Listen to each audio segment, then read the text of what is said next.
Hello, everybody.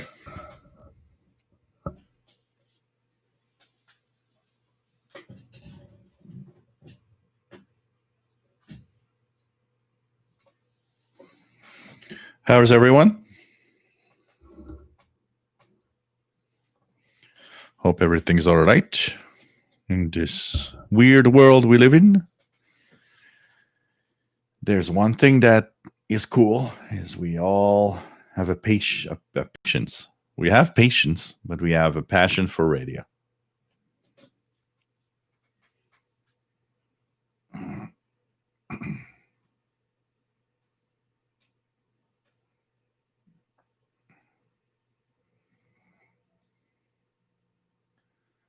And oh, look at that. I got two. I do this. I had my chat room like 6 times open.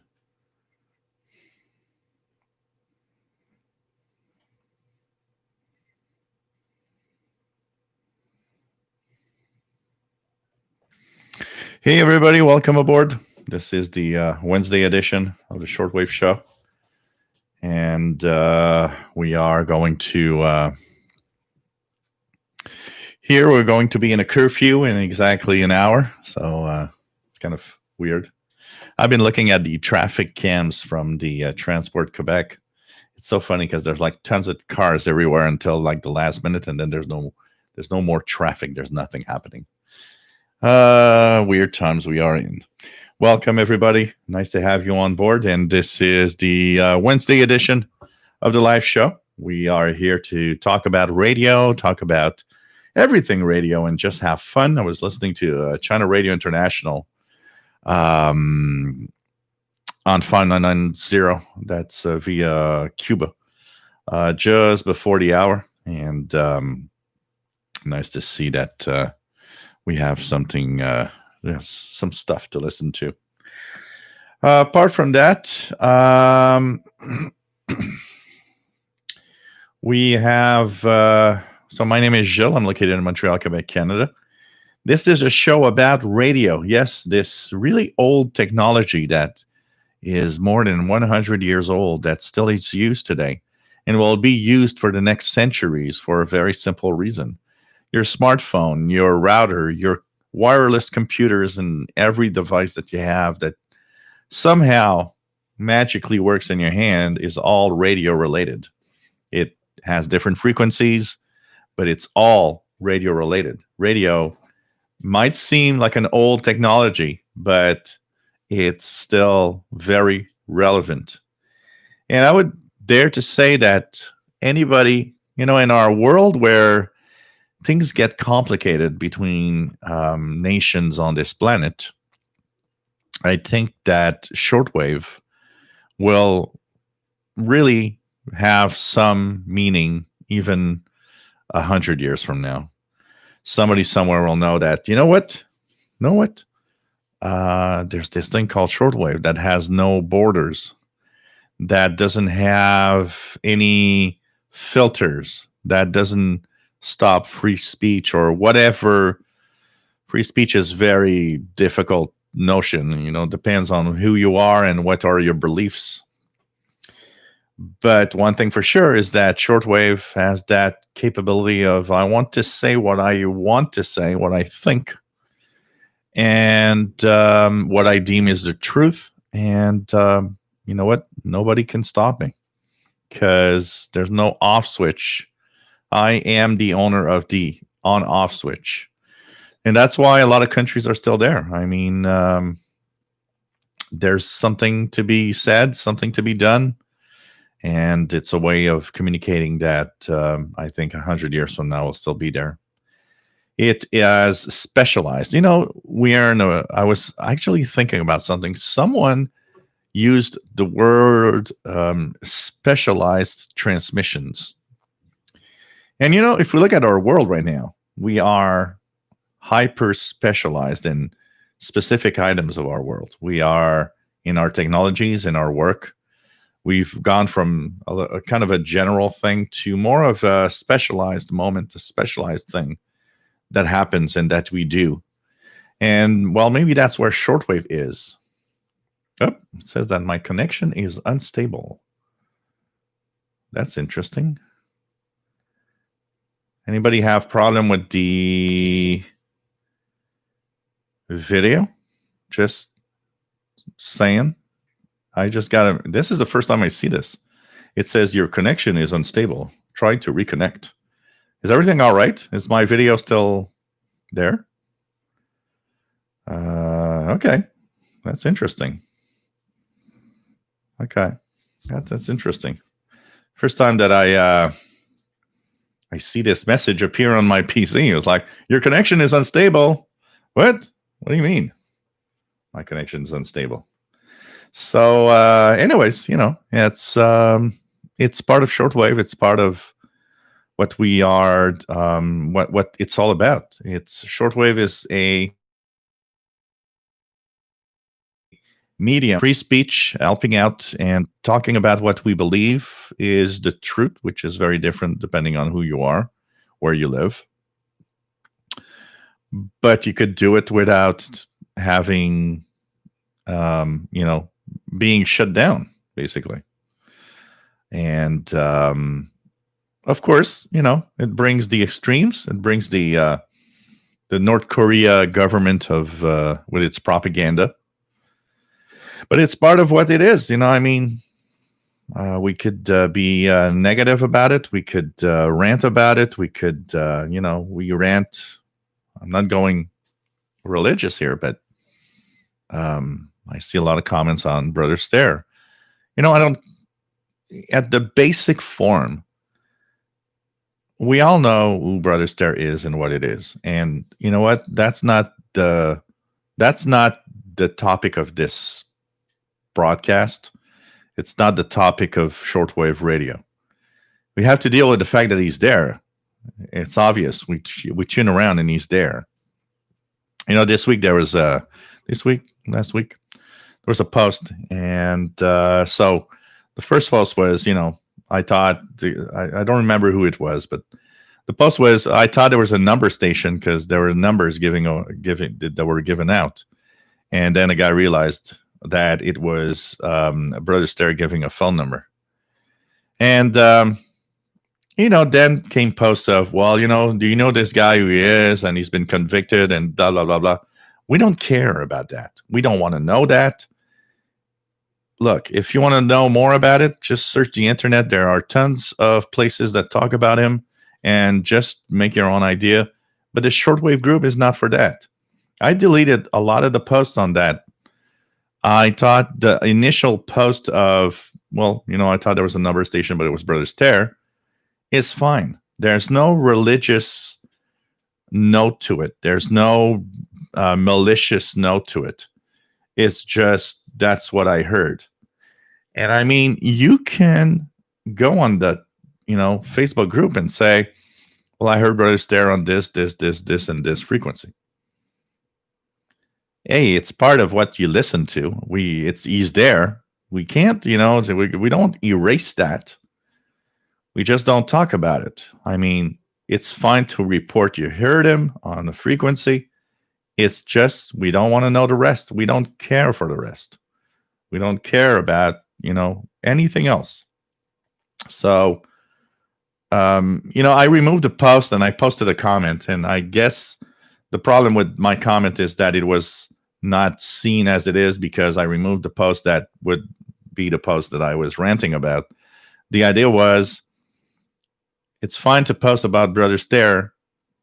I just don't, and we just don't care about anything else. Okay? Leave it at that. That's it. And that's radio. We could say the same thing about, hey, I heard the great leader Kim Jong-un, speech on, Voice of Korea. Yeah, it's part of shortwave. It's actually in North America pretty good, DX. But no political comments about it. Who cares? It's like, if you have something to say about that, there are tons of places on the internet where you can rant, you can share, You can give your ideas about whatever. We are here to talk about radio, what our radio is receiving, what we're hearing coming out of that speaker. It could be Brother Stare, it could be Kim Jong-un. You know, the rest is not up to this group to discuss or to, have an opinion about. It's not the opinion of whoever is on shortwave that we want here. Is we just are listening to this signal. That's it. And so, maybe somebody took it in the wrong way, but it's just that I wanted to just say, if you post about, I heard Brother Stare on these 6 frequencies, we don't care about whatever Brother Stare did or who he is. We don't want to know, and it's not the place to talk about it. We just want to acknowledge, yeah, I heard, you could post a comment of like, oh yeah, I was tuning the frequencies, I heard that too. That's all. That's all. Nothing else. There's nothing else to say. It's as if you'd listen to the BBC World Service, they had a political comment about something that you disagree with. I don't care. I don't want to know. This place is not for that. All we want to know is you heard the BBC World Service from whatever transmitter site with this signal. You could add, they had a political comment on blah, blah. Just leave it there. Nothing else.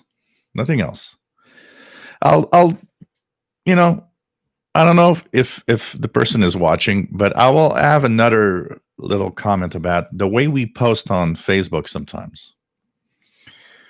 There's a post that, so one of the moderators came to me in a private message and said, I don't know what to do with that post. And it has to do with a post that was done that actually mentions the name of Donald Trump. And then he goes on saying what's happening, blah, blah, blah. Here are frequencies to listen to of, whatever law enforcement, FBI, whatever you want. They're all HF frequencies of some of the organizations that in the United States. And it became sensitive because there's a name there that is a tough one for a lot of people. And everybody has an opinion on that. And the idea behind it is we don't care and we don't want to know your opinion on whatever, that person. We don't want to know the opinion of that person. It's not up, once again, to the Facebook group or to the Shortwave channel to have an opinion on that. We're not here for that. We're not a political group or a religious group. We're a radio group. What I would like is when you have to post something that deals with a sensitive issue. There are ways to word a sentence. There are ways to say what we want to say that are kind of more soft. I wish that person would have said with, what has been happening recently, without mentioning names or anything, everybody would have understood what you mean. But if you would have just posted with what's happening recently in the United States, here are some frequencies of interest to listen to. It is smoother. It does not name somebody and does not, because when you start naming a specific person, it always raises eyebrows and always kind of, is a little complex. But if you just say, with the complex times happening, whatever is happening recently in the United States, might be interesting to listen to these frequencies. I saw the post. One of the moderators came back to me and said, I almost deleted the post. And he came back to me because he's kind of, what I do. And I had the same exact moment because I saw the post go through. And my first thought was, wow, do I delete it? It's on the fringe of what is acceptable. I left it because there were frequencies. It's just that, when we post, remember we're a radio group. And I mean that we are 1,400 people in that group. More than that now. We don't all agree on the same thing. That is obvious that we do not all agree on the same thing. We have each our own opinion of world events. Let's leave it like that. That's the best phrase for it. And we're not there to debate of that. We're there to share our passion for radio and what is there to listen to that might have a significance to whatever world event. Because we have to say it, that there are world events happening. But there are ways of just being very neutral and then add the information that is needed. And let's try to be as neutral as possible. I think that's the best that we can all be when we post, because it's obvious with a worldwide audience, it's obvious that we all don't think alike. There are things we agree on. There are things we might defer. There are things that we might disagree completely. But we agree all on one thing. We love radio, like listening to the radio. And that's where we unite all of us together. Cranberry and vodka. We all agree.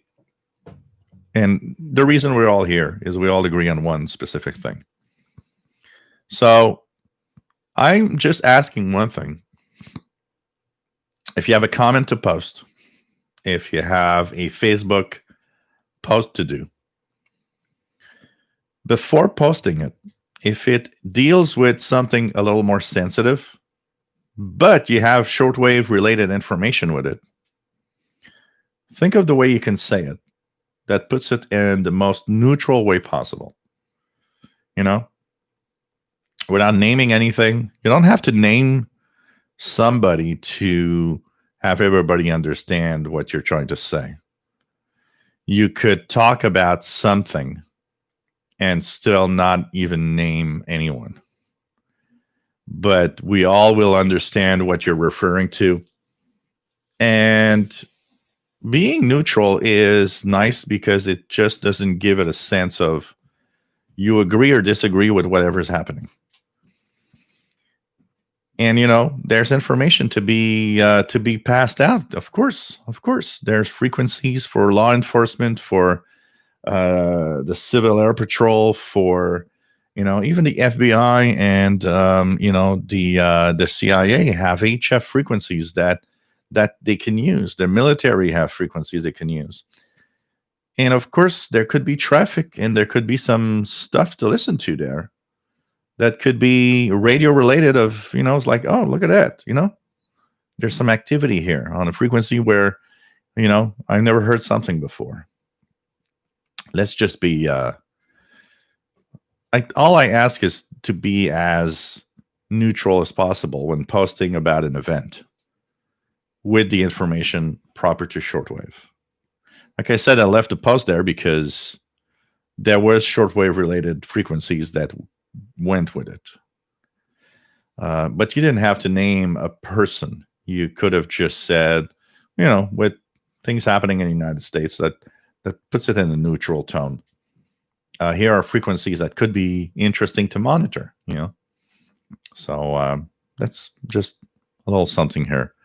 It's very difficult because, as one of the things that I've been discussing with a few moderators is, the Facebook group, as it grows, it gets a little more difficult to manage.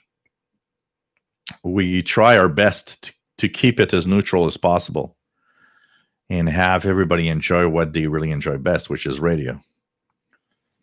But it's obvious that as it grows, it's more difficult to manage. And that's why we got to just be careful with the wording. Let's keep it as a friendly radio group. as much as possible, because that's where it needs to be, and that's the only thing that it needs to be. Friendly radio group. For the rest, we all have our personal opinions on things, and that is a different game. And there are tons of places on the internet where you can go for that. And that, I think, is what we need. For the rest, let's just, listen to Shortwave and have fun.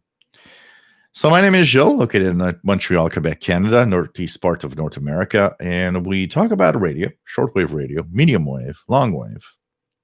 We have fun talking about radio. And sharing and listening to signals and checking out what is out there. And no, if you've been listening to shortwave in the past when you were younger, 20, 30, 40 years ago, you might be surprised, because I do have that little comment from time to time, like, what? You mean shortwave is still alive? There's still stuff? Of course there is still stuff. It's the same as when I get a post of, you mean the BBC came back on shortwave? And the BBC, and I always answer back, said the BBC never left shortwave. The problem with that is, when they stopped broadcasting to target areas like North America.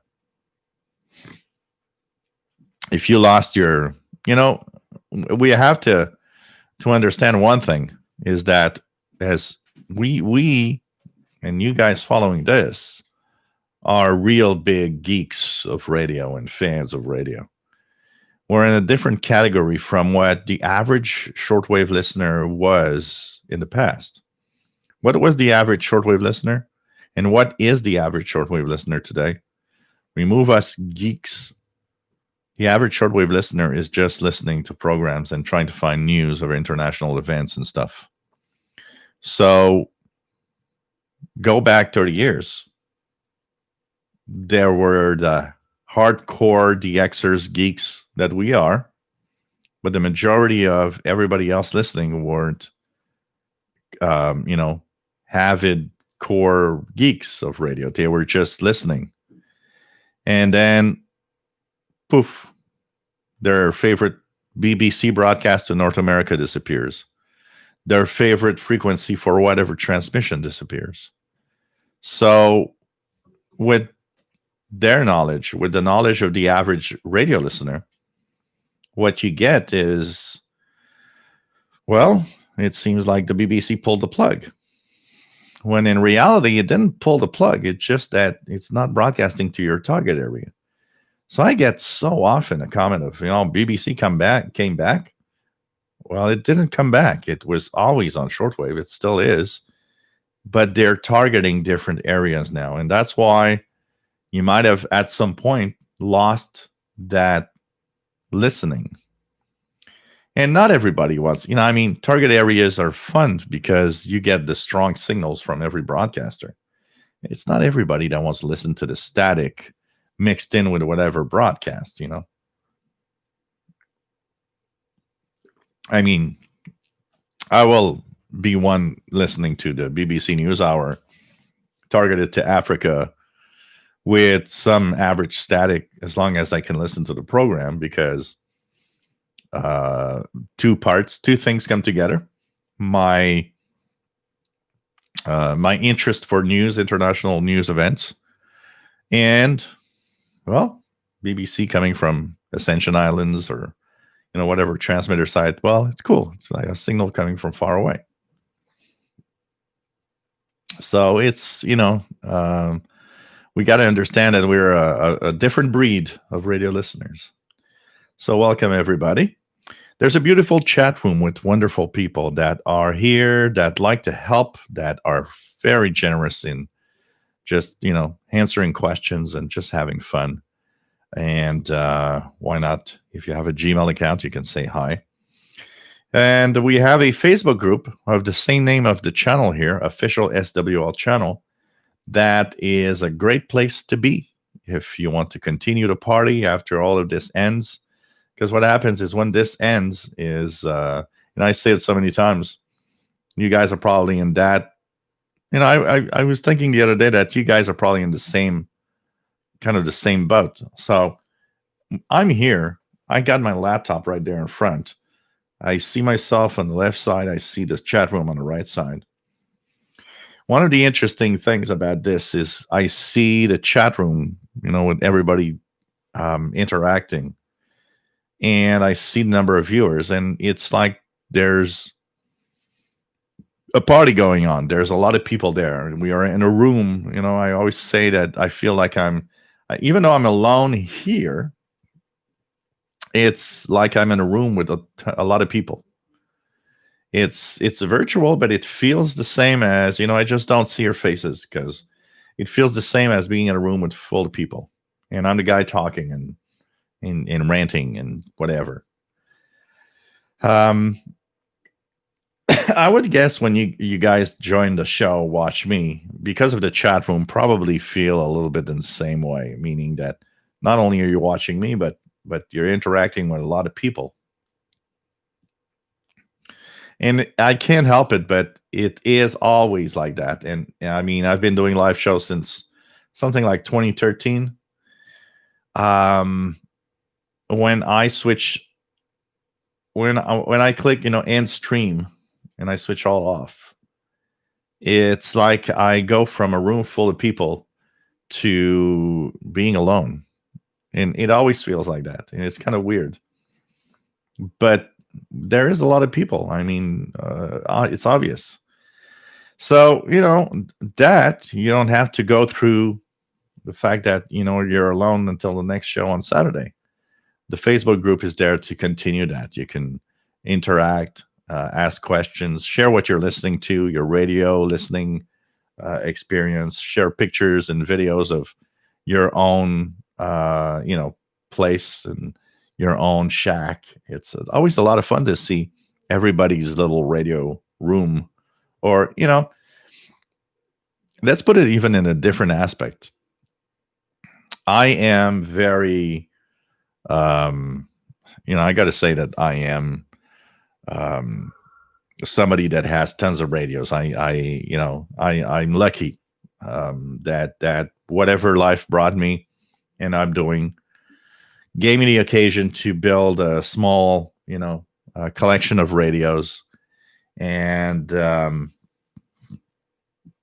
have a dedicated room in my home, which is, now pretty much, it used to be my tech guy office and computer fixing place. And now it's my YouTube spot. It's where I do videos.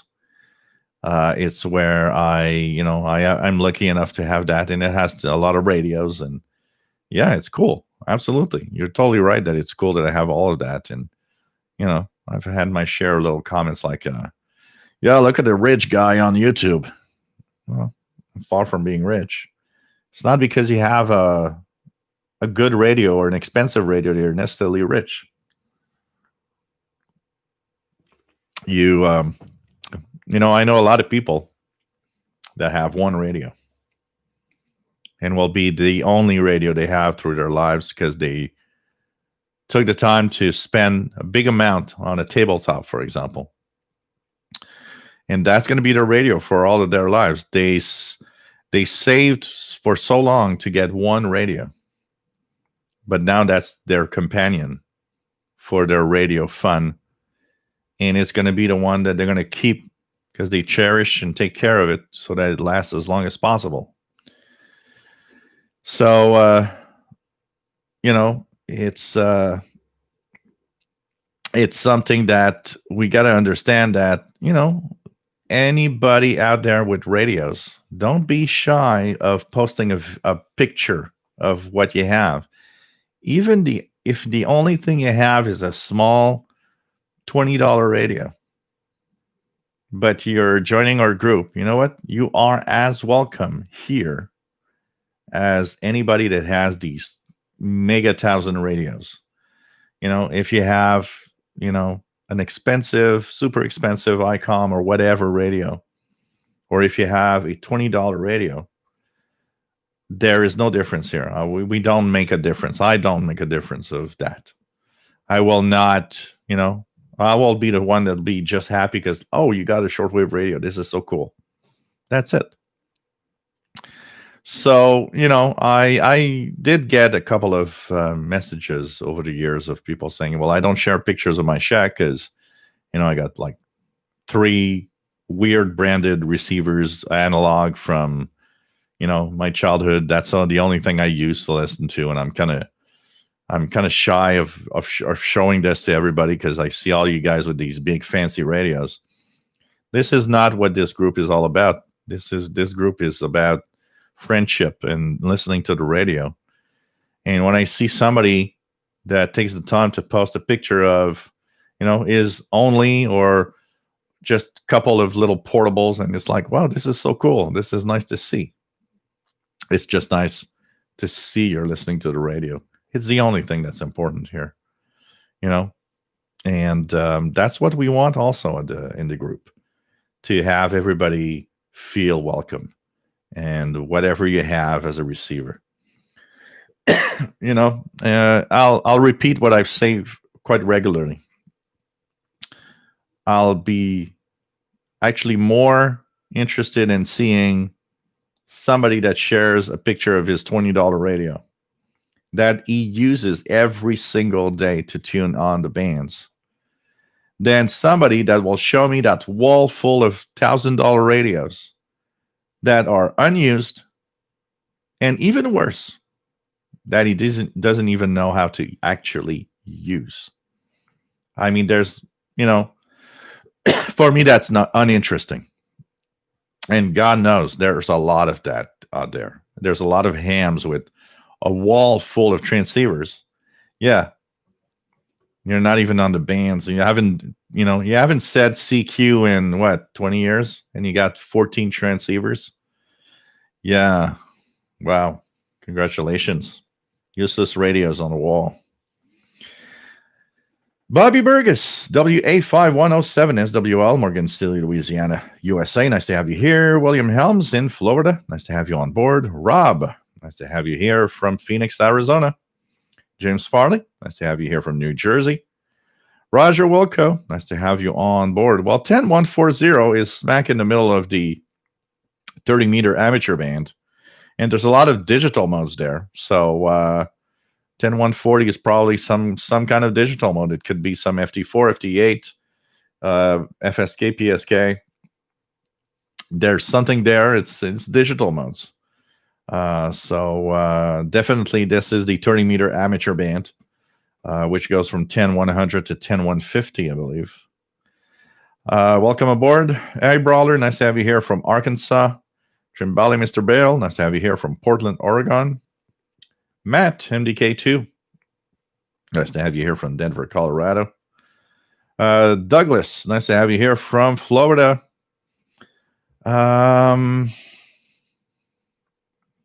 Joe, nice to have you here from Newmarket, Virginia. Matt had Brazil DRM very well for a while, but it's gotten just enough degradation. Can I ask you a question, Matt? What are you using Windows 10 with Dream software? Because mine crashes. It gives me this weird cryptic message. At first, it gave me that there were DLLs missing, so I just went to I got all the DLLs and make it work because I reinstalled it on my new laptop.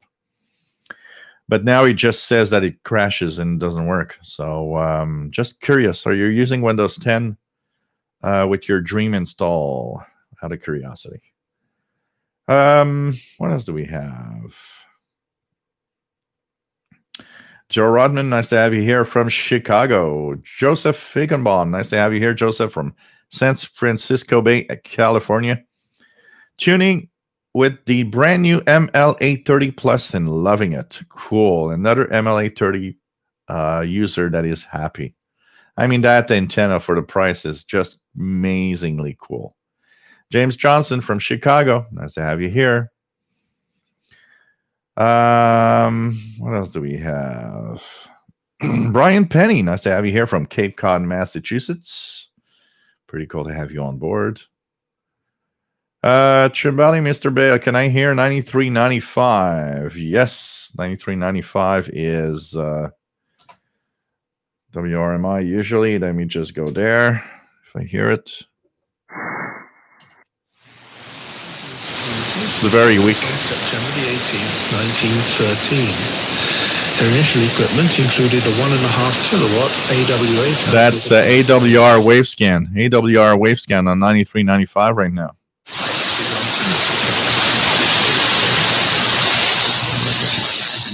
In the Slovak Foreign Policy Association and studying doctoral degree at Masaryk University. 7780 is Radio Slovakia. Foreign policy questions regarding the Brexit deal. Rather a last-minute deal. I got a lot of interference tonight. At the end of December 2020, has this sort of last-minute 7780 Radio Slovakia via WRMI. Well, it was really a last-minute deal concluded on the Christmas Eve, 1929. And if you hear it well, 93.95 is AWR Wavescan DX show on WRMI.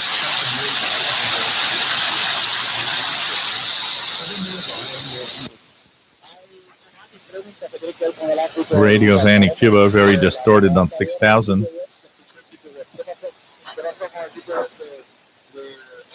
Or rather weak.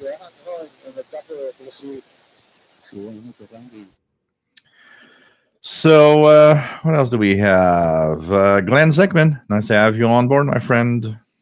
Quick Start Ham Radio. What else do we have? What else do we have? Congratulations on the new channel, man. Hope you have interesting content. Tom DXer, WPE2QED. Nice to have you on board from Hudson Valley, New York. What else? Let's check it out here. Just lost a lot of... I'm trying to catch up here. Let's try to catch up with the chat room. What else do we have?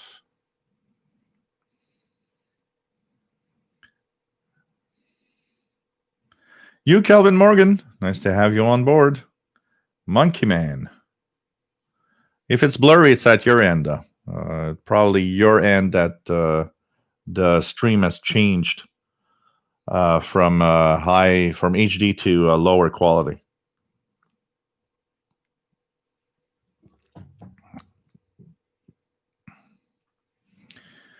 What else do we have?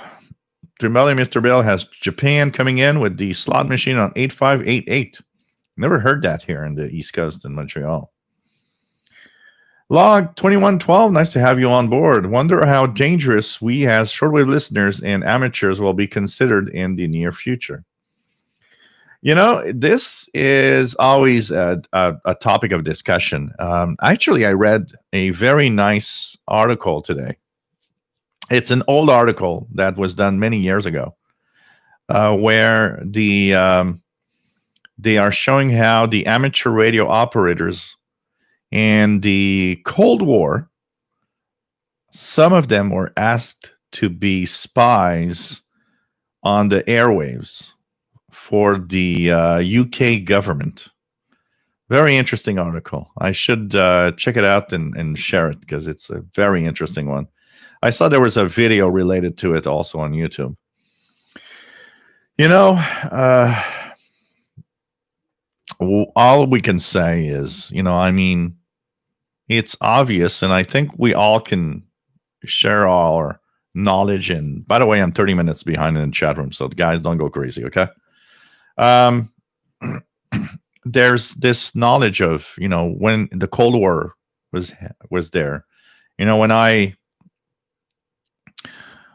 I listened to the Eastern Bloc countries on my shortwave radio and actually sent letters, of course, somebody at the government, somebody somewhere must have had a little file on me saying, hey, you know what?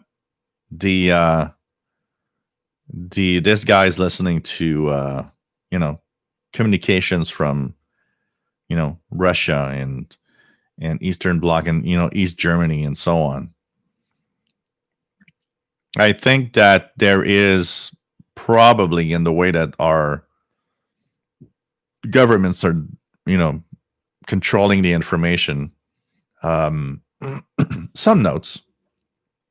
I wouldn't even be surprised that even today there are still some of that going on, depending on where you're at.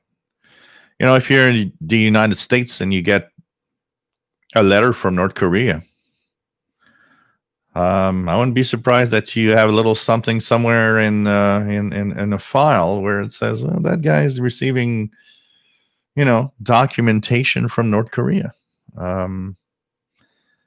The idea behind this is that it's not a bad idea necessarily, meaning that it's normal for verification. Bad, how bad or or dangerous a shortwave listener can be. I think this has to do with mostly the state of what's happening in the world, which is a very different thing.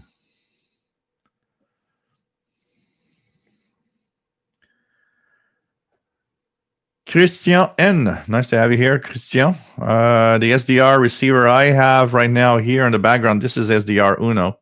It's running a SDR Play RSPDX. Ryan Penny, I'm wearing Mr. Paul's sweater because Mr. Paul has decided that my YouTube hoodie is now his favorite place. He's switched. It was so funny because I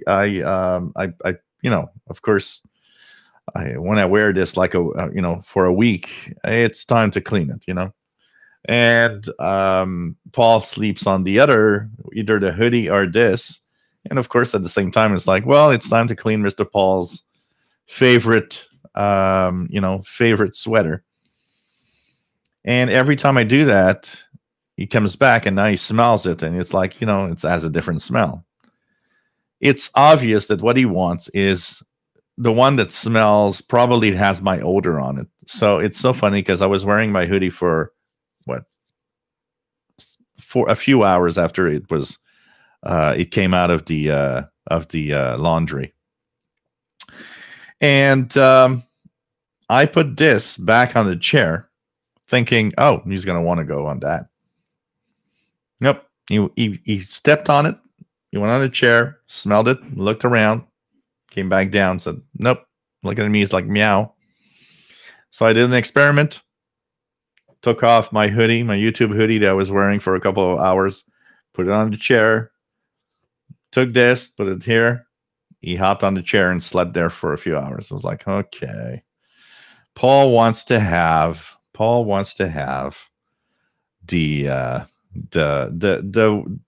thing that I wore that has probably some kind of my odor in it, It's just crazy. Joe Rodman, old enough to have lived through the Cold War, and I had neighbors who were hams. No one taught anything about it.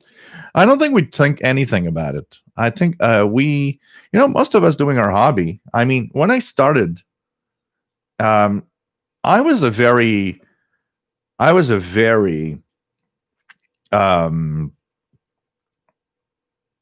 teenager that had more of a adult thinking than a teenager thinking, except for certain moments, of course. And I wasn't dumb.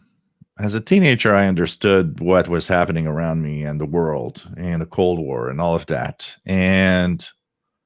But one thing that I never even had a second thought for a long time, when I wrote my first letter to, say, Radio Moscow or Radio Berlin or whatever, I don't think I ever had a second thought of my own government building a file on me or maybe suddenly being interested. And I have to say, where this came, where my intrigue came? When I was writing to Eastern Bloc countries,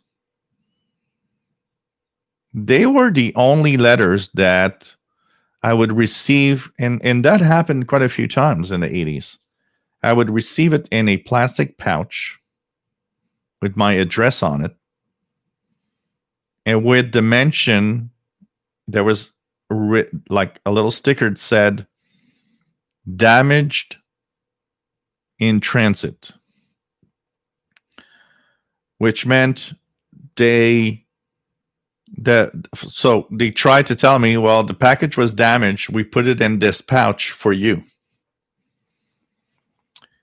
And the first time it happened, I was like, okay. But after a few times, and after noticing a few times that there was always Eastern Bloc countries, that's where I started thinking, is somebody opening my mail to check what's in it? It did come across my mind a little bit. And it increased and made me a little more wary when I received a few letters where, like Syria, from Iraq,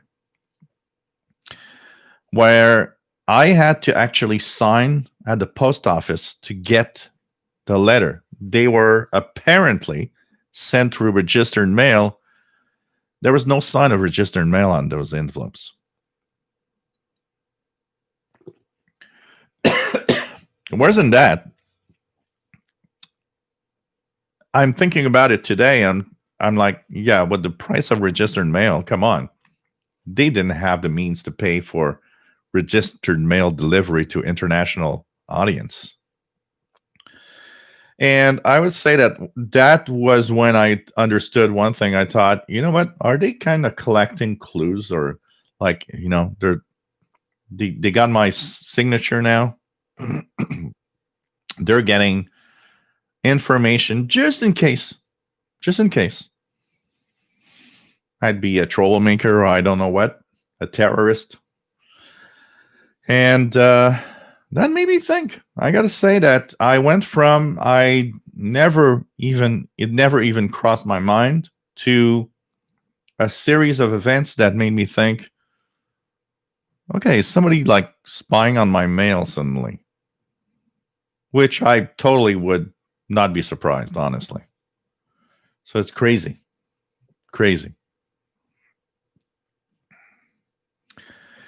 John Limiter, people will flock to those who know how to tune into shortwave and have the equipment to do so. James Johnson, excited, just ordered the Ethan Satellite 750. Congratulations. You're going to have fun with that. For sure. Keegan X80Xer, nice to have you here. Brother Stare is on tons of frequencies in North America, depending on the time of night. I can tell you that.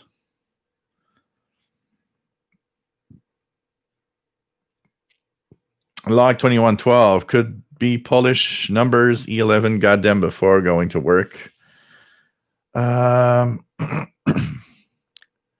General Babby, well, there's a Facebook group, official SWL channel, where you can join. Can I hear 13740? Yeah, surely that's Radio Vanny, Cuba, if I'm not mistaken. Not coming in tonight. Propagation from the south isn't good.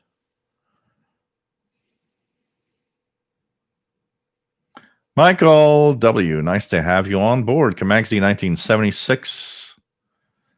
Nice to have you here. Hey, Blinken, nice to have you on board.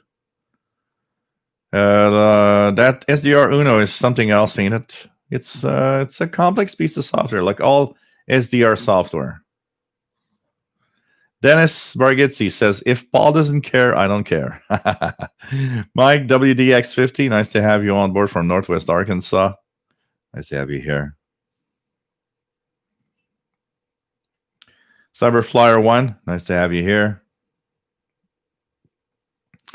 Joe says, I had a guy firing me up with his political opinion on Facebook radio group. Yeah. You know, that's why we just keep it off and keep it away. We just keep it away. It's not a politics group or a religious group or anything. It's a radio group. We're listening to signals. That's the main reason, the main thing we're having fun with. Meryl, KK4HFG. Nice to have you on board. Finally made it to the live stream. Cool. Welcome aboard, my friend. Where are you located?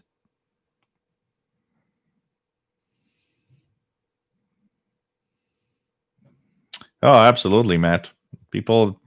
Some people think that they can share their opinion everywhere. No, it's not welcome everywhere. You know?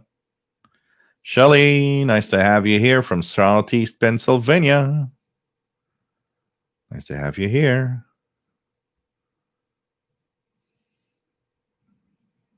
Yes, it's time to get the CBs out again. I mean, I'm having fun with that Uniden Bearcat 980 SSB, which is in a red color tonight. I'm changing the colors every day. Oh, man. Mike WX50 says, if everyone would just think like me and agree with me on everything, things would be great. That's what a lot of people think. Dan V, nice to have you here from Ohio. Sal Montreal, nice to have you here. He's having a blast with his ICOM IC718 and his RF75. Cool. Hey, Kevin, nice to have you here from New Jersey. Nice to have you here. Watching and listening to you on my television with my new Sony WH-1000 XM4. Awesome sound. Cool. Nice to have you here, WS2H. Sound should be good. I mean, this microphone is excellent. It's through a console and a Audio 2000 console that is USB driven, and it's pretty cool. Yes, that's my name, and that's the way you spell it. Exactly. Gilles. Steve in Australia. Nice to have you on board from Melbourne, Australia. I don't know why every time I read Melbourne, I just can't read the city of Melbourne without thinking about Radio Australia. I just can't. It's like in my head, these two things go together.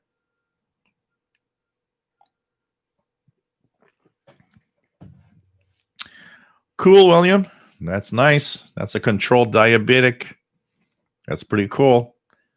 You gotta really be perfect on that, because a friend of mine that I'm taking care of is auto controls at 10.8. So congratulations, and keep up the work, because it's a battle and it's a long time work. So keep it like that, and make sure that you take care of yourself. Abe Lincoln, yes, would it be great if the BBC decided to turn the antenna pointed at North America back on? Yeah, and that one was a lot more. A lot of the relays from BBC was from Antigua in the Caribbean. So pretty cool. Roger Walco, what is the most weirdest thing or sound you ever heard on Longwave? For me, was some alarm system on 389 kilohertz. Longwave, I would love to. I'll be talking a little bit about something here so I'm still half an hour behind in the chat room, guys. I'm so sorry. But I like to answer the questions. I like to watch everything that I see in the chat. So, it's part of what I like. You know what? Confinement, that like in 5 minutes time, if I go outside, the police can give me a $1,500 ticket for being outside. And I'm not one of those that think that, it's government control and blah, blah, blah. I think it's a necessary thing to make things better. But out of that, it made me realize, and I think we all should take the time to realize this, that, I mean, we do a lot of stuff, over the last years, we did a lot of stuff. I was the guy to go out of the bars and enjoy myself, but somehow it took a confinement to make me realize that as I'm getting older, I'll be 52 this year.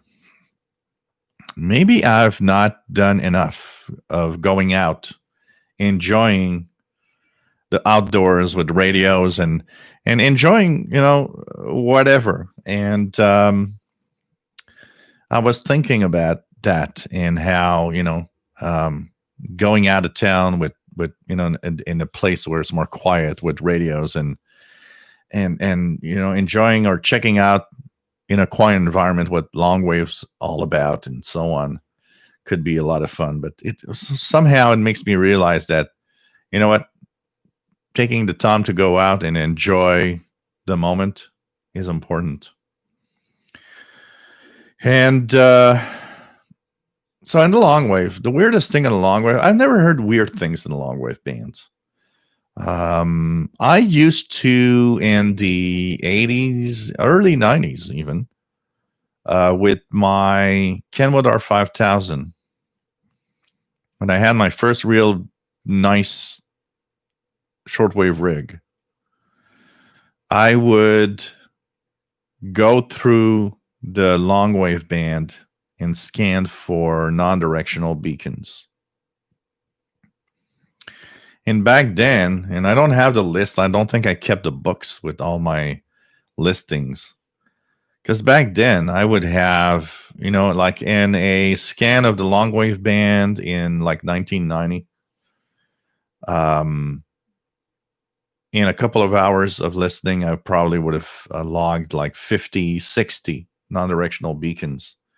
I remember being amazed because I had one from Bermuda. I don't remember the frequency, but I remember hearing a non-directional beacon from Bermuda on Longwaves. I was like so amazed I could hear that here. So, it's pretty interesting. Walter, are there DRM stations in North America? Well, I do not believe, let me think about, I don't think any station is actually broadcasting DRM to North America, but there are quite a few stations that have DRM broadcasts targeted to Europe or even South America that actually are very strong in North America and that could be good targets.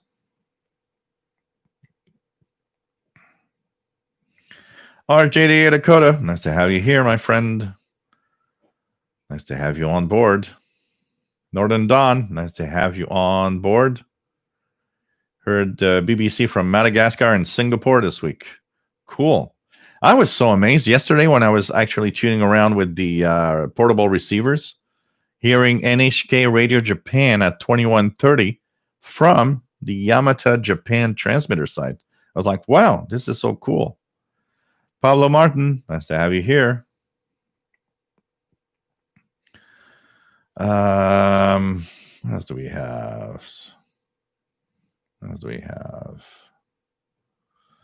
Yep, the local NPR station. Same here. If I want to listen to, the news hour on the BBC, they are on the VPR station, WVPS in Vermont, that I hear very well here from 9 to 10 a.m.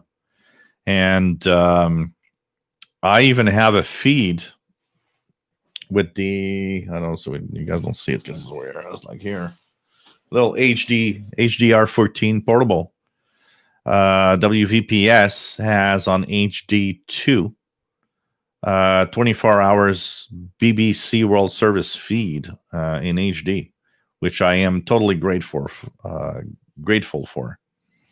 Lee Thompson, W88QFE, nice to have you here. Oh yeah, very social distance and radio friends, that's for sure. What else do we have? Larry Cordy, nice to have you on board from New York. Let me just check it out here. Trucker Daddy, nice to have you here. John in Quebec. Salut et bienvenue de Sherbrooke. Nice to have you on board, Trucker Daddy. and it's almost curfew time. Yeah, it is now. As I'm reading now, it is curfew time. You had one nice, nice one in Sherbrooke from what I read in the newspaper. So there's in the curfew here, they have an exception if you want to walk your dog. And there's a woman in Sherbrooke that actually walked her husband with a leash, thinking that it would actually work. It didn't really.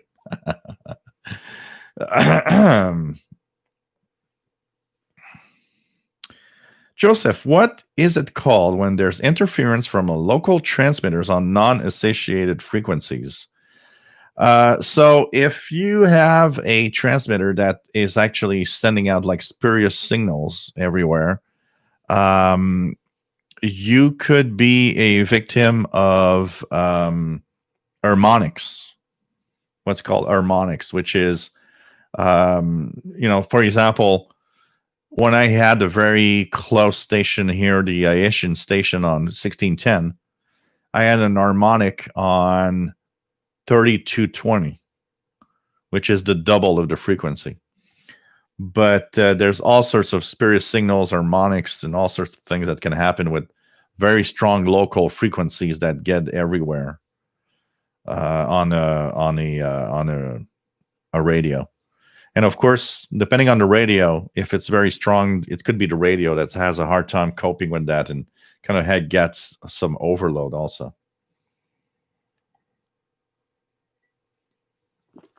But you might be hearing harmonics, or there's even mixing products that are kind of weird. An example, WWCR, sometimes when their transmitters are a little out of whack, they will have two transmitters on two frequency, very powerful. And then there's what's called a mixing product. The two transmitters interact with each other and create a third frequency where you can actually be hearing something.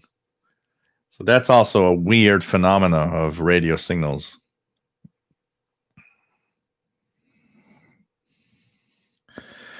Northern Dawn, I've seen a few posts of people hearing the Russian DRM stations a few months ago, but I haven't heard any of that recently, honestly.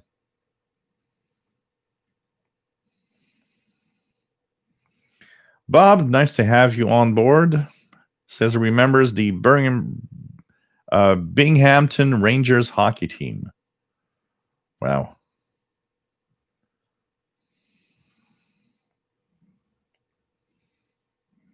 Any radio is better than no radio. Absolutely. Even a homemade crystal set. Totally right, Abe Lincoln.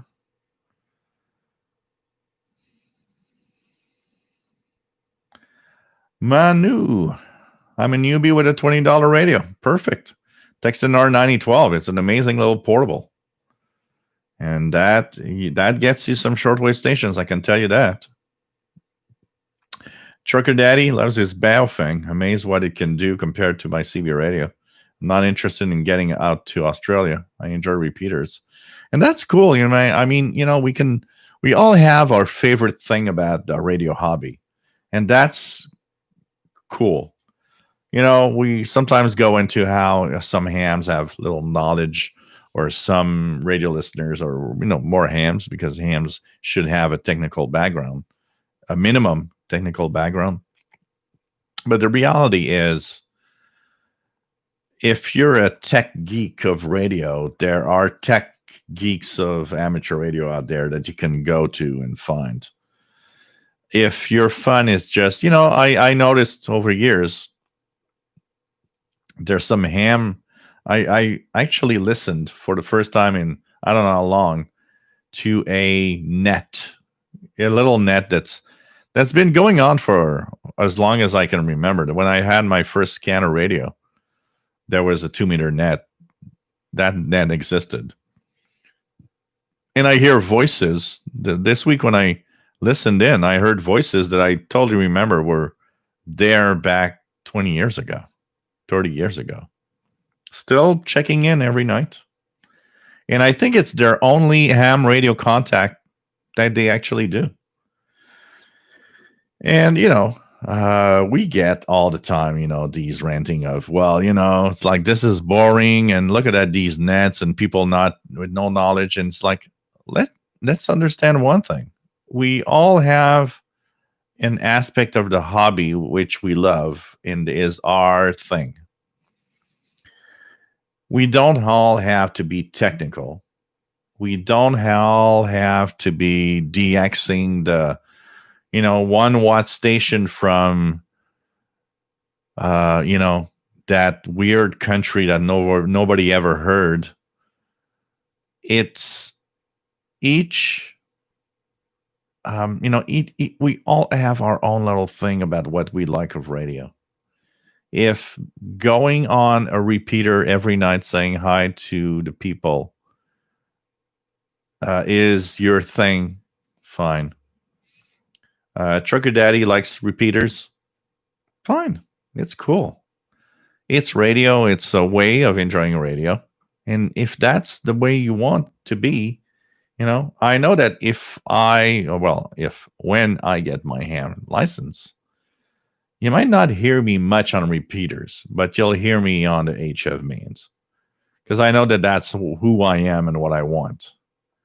I'm not saying you're never going to hear me on repeaters or never going to hear me. With the kind of guy that I am, it's I'm a more complex, weird. I want to find all of those weird things that we can do and weird modes and whatever. But that's who I am, and it's like people ranting at the FT8 crowd. There's a lot of that going on. I mean, I have the impression actually in the ham community, there's a very big bashing of FT8. Oh, look at these FT8 guys, killing ham. It's killing the amateur radio hobby. It's not. You ranting at that and not operating on the HF bands is killing the radio hobby. Instead of ranting at people going on FT8 because that's their thing and that's what they love, why don't you just sit down on one of the amateur bands and call CQ and shut up? It's just as plain as that. Because if everybody that complains on the amateur bands, there's nothing on, and FT8 is killing the amateur bands, would sit down on their ass and call CQ, nobody would complain of FT8 because there'd be traffic everywhere. And that is all. FT8 is fine. I have no problem with FT8. Over the years when I talked about it, I might have sounded negative on FT8. It's not that I'm negative on FT8. It's not my thing. I have no feel of FT8. That's the way I am. I'm not bashing FT8. I'm not bashing these modes. I think it was Matt MDK2 that gave me one of the best explanations of FT8 over the time. And it was that, it lets people that have modest amateur radio stations still make great DX contacts. I mean, what more do you want? It's cool, If you're on an FT8 and you make contact with Australia, how cool is it? You made contact with Australia. And you got to say it's cool. It is cool. It is cool. It's just that we all have our thing of what we like and what we don't like. And we got to live with that. We got to accept that there's these things going on. We got to accept that also the hobby's moving forward into new technologies, new ways of operating, new ways of doing things. And there are people that just joined that. But I hate one aspect is when somebody comes on and says, well, you know what? There's nothing on the bands anymore. FT8's killed it. Did you just sit down and take at least a half an hour to call CQ on a frequency? If single sideband is your thing, sit down, call CQ. I'm sorry, but I monitor the amateur band so often that I know one thing is that somebody that calls CQ pretty much always gets a call back. So it's not dead. But if you're complaining it's dead and just don't operate, well, of course it's dead. You're not even talking in your radio. Come on, guys. It's the way it is. And we got to stop bashing about different technologies and different way of doing. Everybody loves his own aspect of the radio hobby. You know, I'll say it because I got a real big rant about a month and a half ago. A guy saying, well, you said you get your ticket, you don't have your ham ticket. I will answer just one thing here. I will probably get it at some point. And I was talking this week about the fact that there's an online course, and that's maybe the time to get it. But I will just also say one thing. As much as I know I will enjoy being a ham radio operator, stop complaining about the guy that's talking about radio, that reunites everybody about radio. Amateur radio operators, CBers, AM, Longwave DXers, or just the plain guy that wants to have fun with the radio, to always want his ham ticket. I mean, I'm having fun listening. I'm having a lot of fun listening. And I know I'm going to have a lot of fun if I have my ham ticket. But you know what? I would just say one thing. Let everybody enjoy his hobby the way he wants. And stop always complaining about there's something wrong with the hobby because of this. Because that's not helping. When you actually rant about the hobby, you're not helping anything. You're just ranting. You know, if everybody that rants about FT8 would just sit down under their ass and call CQ on 40 meters right now, man, it would look like a contest. But of course, they don't do it. They complain that nobody's there because of FT8. Come on, guys, lighten up, okay? And if you like to be on repeaters, you like to be on repeaters. You like to be on 2 meters, you like to be on 2 meters. It is a diversity. It's like the world we live in. Everybody likes a different aspect of the hobby. That's all. And that's cool. It's radio, and radio is radio.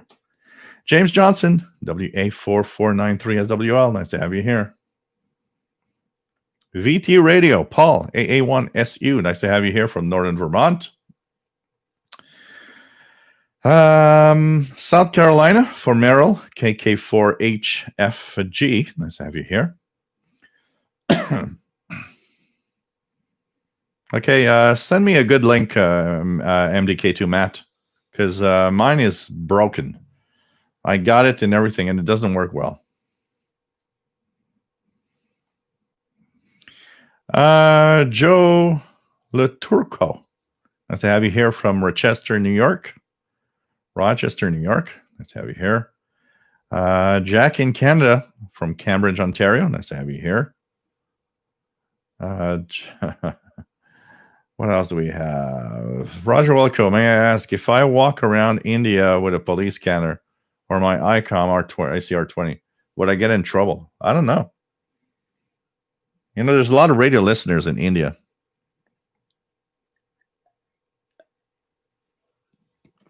Every country has its own rules, and you got to be just a little careful.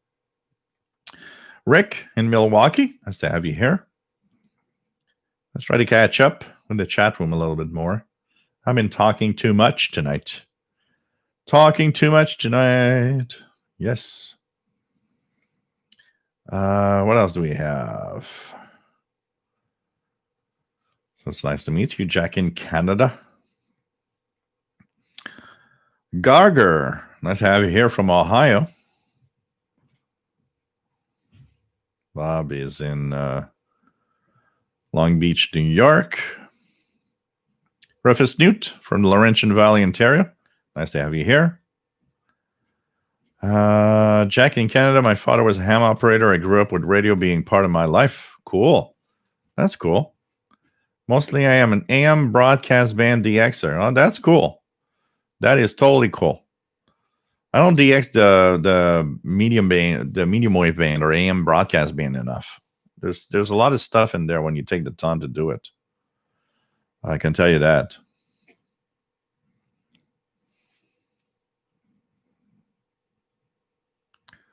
Fernando Cano, nice to have you here. N4FAC from Florida, nice to have you here. Michael Langer, we just commenting shortwave radio in general, immune to class and group. Yep, absolutely. Absolutely. Tony Pepperoni, what's your favorite affordable portable radio? It depends what you want. Starter radio for someone that just doesn't know and really doesn't want to spend a lot of money. Texan R9012 analog is surprisingly sensitive for what it is for a little analog radio, portable and simple to use. You don't have to learn. You just tune around. Then I would go to the next step would be probably going through either a Texan PL 310 ET or 380 or a Radiowow R108. That will actually give you the digital display, which is a big help, and receivers that actually are very sensitive and actually have the ETM mode or scanning mode where you can actually get frequencies and actually listen and scan the bands, the international broadcast bands for frequencies. A little more money, then I'd go to, there's the XH Data D808, which is pretty surprising. Texan PL 660, 680, and so on. It depends how much money you want to spend, honestly. Roger Wilco. Well, there's stuff in the 1 to 3 gigahertz range, but I will just add what I always say is that there's a lot of overhype on what's in there. I can tell you that.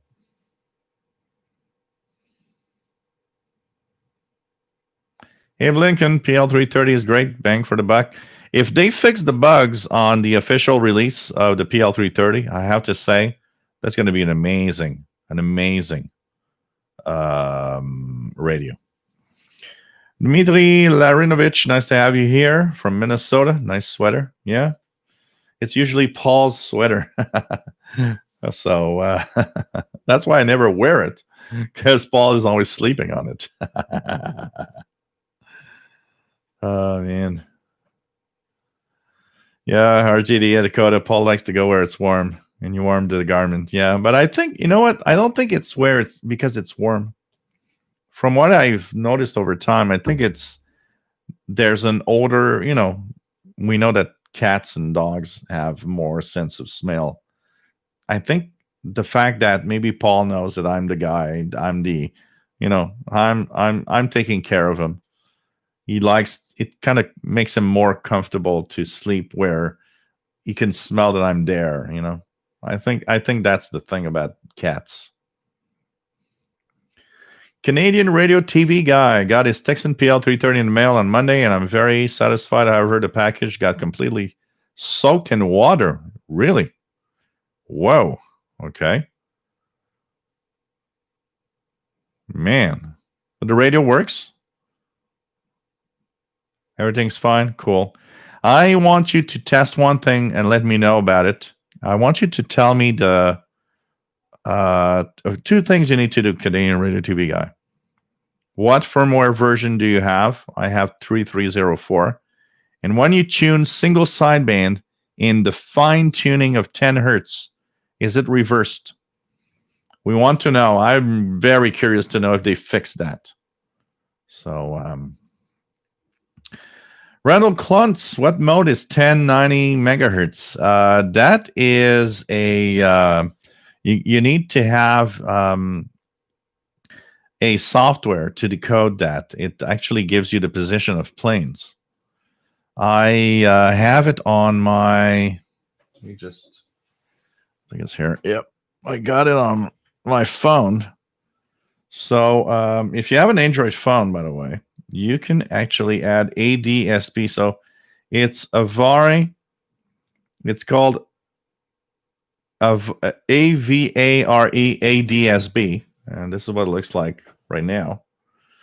This, so on this phone, if I put a RTL SDR dongle on it and I start this, it actually monitors 1090 megahertz. And it gives you, these are the transponders of the planes around you that send information about their position.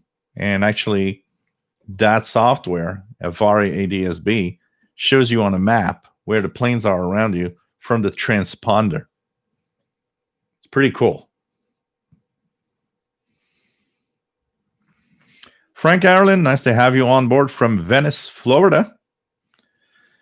Bob Lewin, you know what? The more I do tests, so I've got two MLA30 and one MLA30 plus. But the more I do tests, what I understand is that apart from the little changes in the way that they are giving the information, they're pretty much the same antenna. And it doesn't matter much because everybody that orders an MLA30, even when it doesn't say, I think that right now the MLA30 Plus is the only one available everywhere. It's the one that's in stock.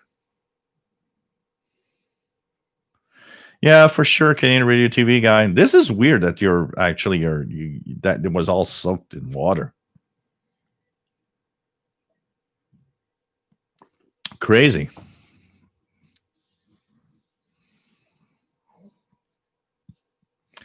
Trimbelli, Mr. Bell, 25, 26 kilohertz. If it's kilohertz, yeah, it's not impossible. You might be hearing stuff down there. Roger Wilka, who are you listening to if the power went out for more than a week? If the power went out for more than a week, do you mean locally or on the shortwave bands, or reformulate the question into if of shortwave or local, and ask me again as I go down. I will answer it, because I'm going to try to go down the list as fast as I can. So kind of reformulate the question of if the power went out for more than a week, what do you listen to on shortwave or local or whatever, on scanner radio or whatever. Canadian Radio TV guy, very windy here today. Lots of signals blowing around the bands on the MLA30 Plus. Pretty impressive, the kind of weather it can stand.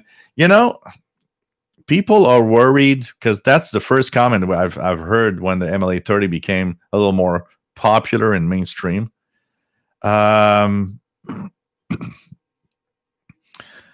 What happens is that the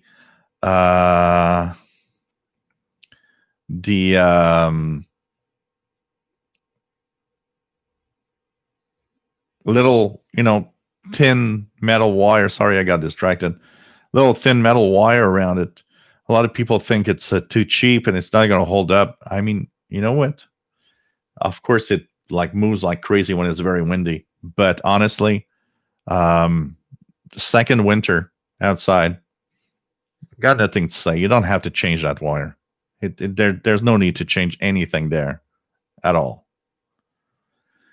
Dmitry Larinovich says, I have a question. What is position standby on realistic DX100 for?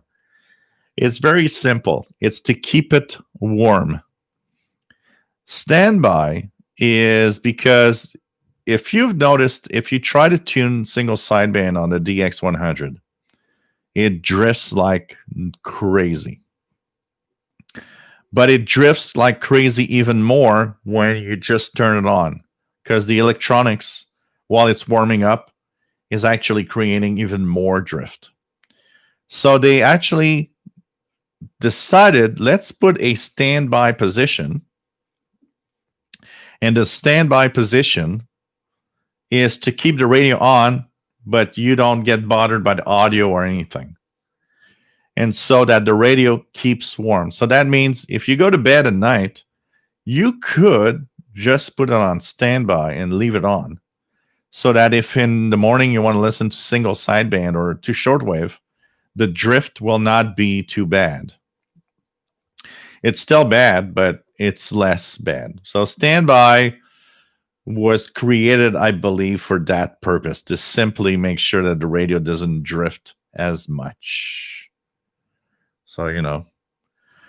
Oh, you'd be surprised, Jack, in Canada, you're not tuning around enough. And even with trunk system, a scanner is not useless. Because if you tune and if you punch in the frequencies of trunked services, you can still monitor them. It's just that you're not following the conversation all the time.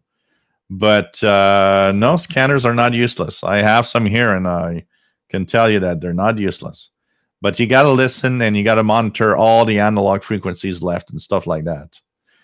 Dave Belisle, nice to have you here, Dave. WA1UJA from New Hampshire.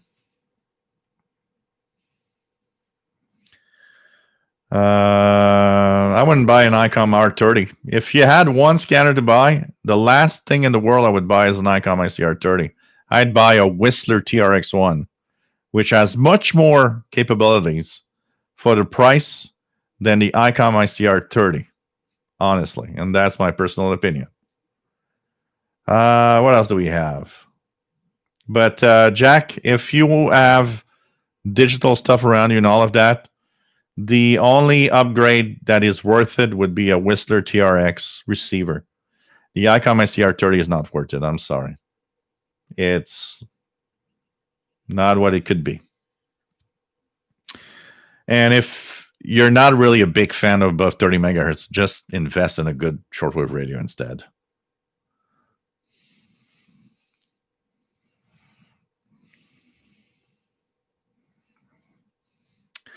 Canadian Radio TV guy, Longwave is mostly dead here. There's only one airport beacon which I use for Longwave test subjects. You know, it's because of interference, because I have been fascinated by one aspect of the Texan PL990X, is it's what seems to be very sensitive side to the Longwave band. And I've been hearing more non-directional beacons lately with it. I even heard 518. So to give you an idea of how a very basic setup can sometimes turn out to be surprising. When I got the Texan PL990X, I went down to the Longwave bands and I started tuning around late. It was like midnight local, which is what, 04 or 500 UT, depending on when I was doing it. On 518 kilohertz, I heard Navtex. I was so surprised because I was only using the internal ferrite. And I took out my phone, which has a Navtex decoder. And man, I could decode weather text being sent out from Charleston. And I was so amazed. But the problem with long wave and medium wave, even for some of us, is the amount of interference around us, which is crazy, crazy. Maxi 76, you can be outside in your... Yeah, I could be outside on my lawn. That would be okay. I should do a live show. I should do a live show on another channel. It's like, let's go out at night at past 8 p.m. curfew and see what happens. I know a lot of people will be watching me getting my $1,500 fine. Oh, God. James Farley, the X440, new old radio here. Great sounding radio. Yeah, it's a nice little radio.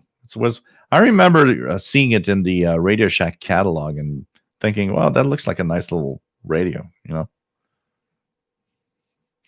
Mickey Delmage, nice to have you here from Sherwood Park, Alberta, Canada. Michel Delmage, en français. Nice to have you here, my friend. And hope you are well. I've seen the posts and really, really hope you are well. Jasmine, nice to have you here. SoCalf, nice to have you here from San Diego. Of course, I'll be getting the vaccine, but that's not shortwave.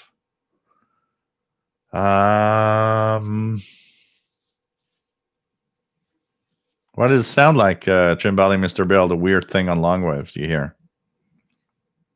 Yeah, Europe does have some Longwave stations, but unless you're on the East Coast, they're kind of hard to get, honestly. There's a few Longwave stations, but Donald E. Smith, nice to have you here from Bermuda. And David KJ4CMY, nice to have you here, my friend from Georgia. Jasmine, walking husband with a leash. Yep, no king there. That one was like, okay, really? You think that's gonna pass for a dog?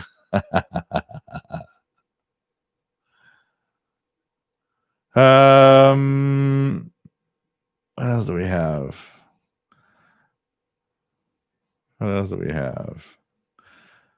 Jack in Canada, WWCR 4840. Yep, 4840 is WWCR for sure. Absolutely, Dan V. Long Path Echo. I've heard that so many times. When you're listening to a station and it comes from Long Path, it's like, man, gets crazy.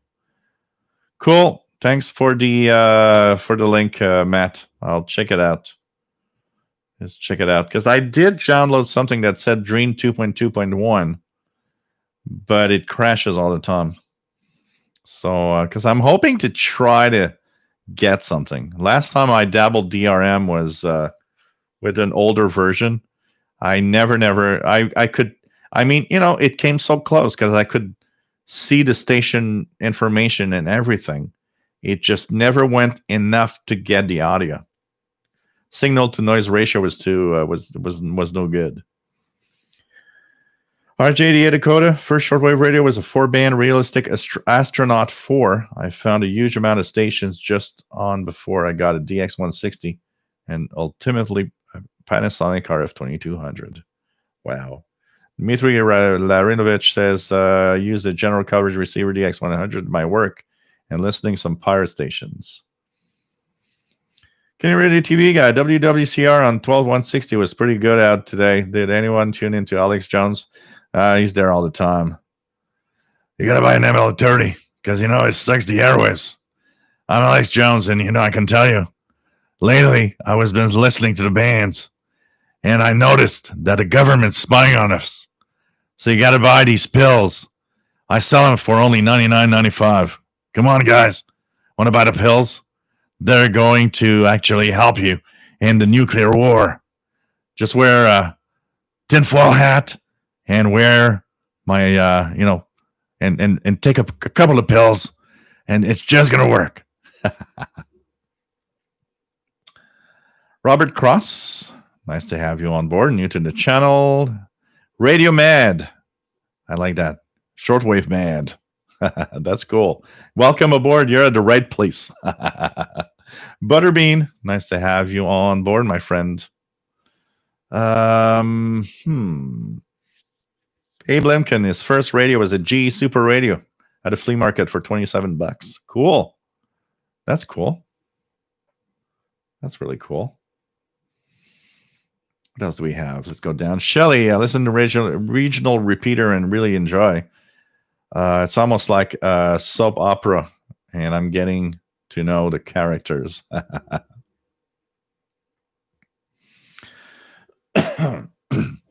Jack in Canada says, oh, Joe, you have to start doing some D-expeditions this summer. Yes, absolutely. Hey, I'm going to try to get down to that 30 minutes. I'm still 30 minutes behind. It's like crazy. I need to get really closer to the bottom right now. I need to get closer. So sorry, guys. I'm trying to get closer.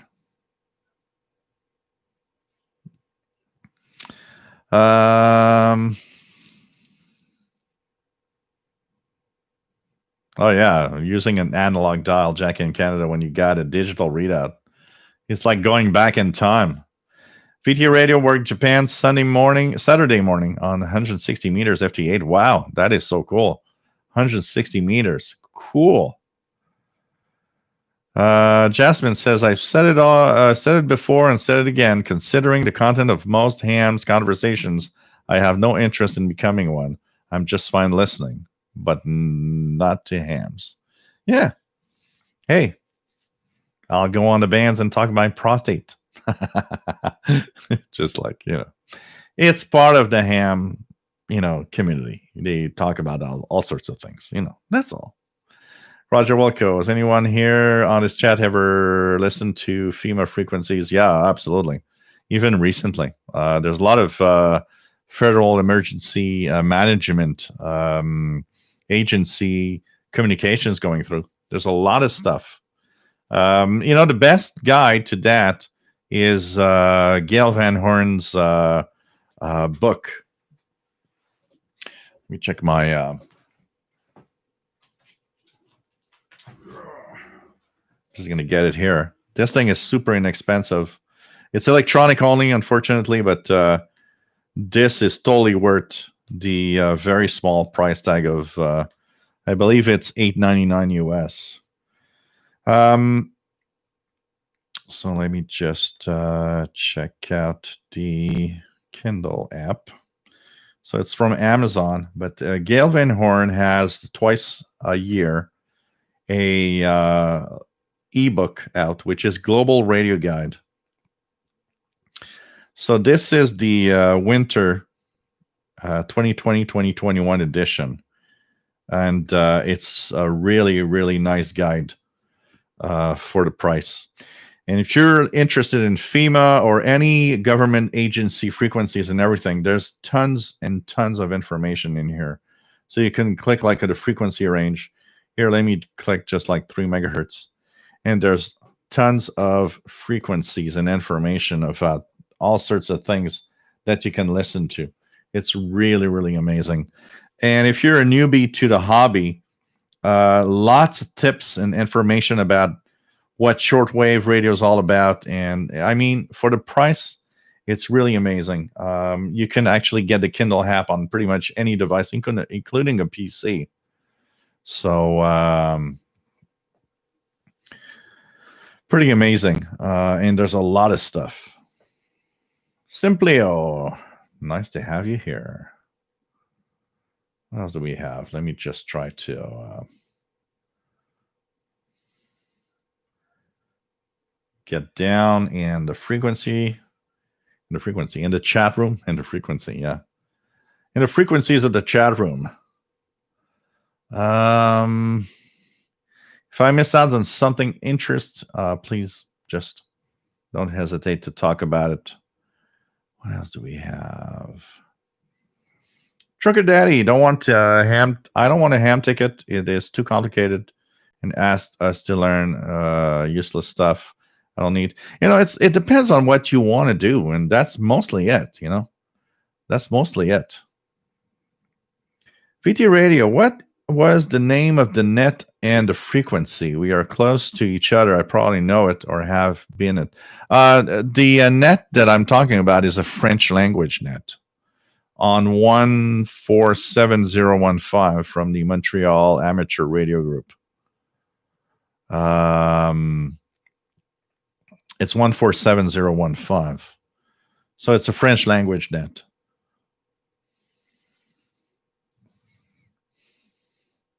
Oh yeah, no, you gotta be careful. It's of the dawn. Nice to have you here. Yeah, I'm a tough guy. Got to cut him on eye. Missing an arm. That's my days every here. I know, Trucker Daddy. I'm very, very late in the chat room. Oh man. Let me try to get down as fast as I can here.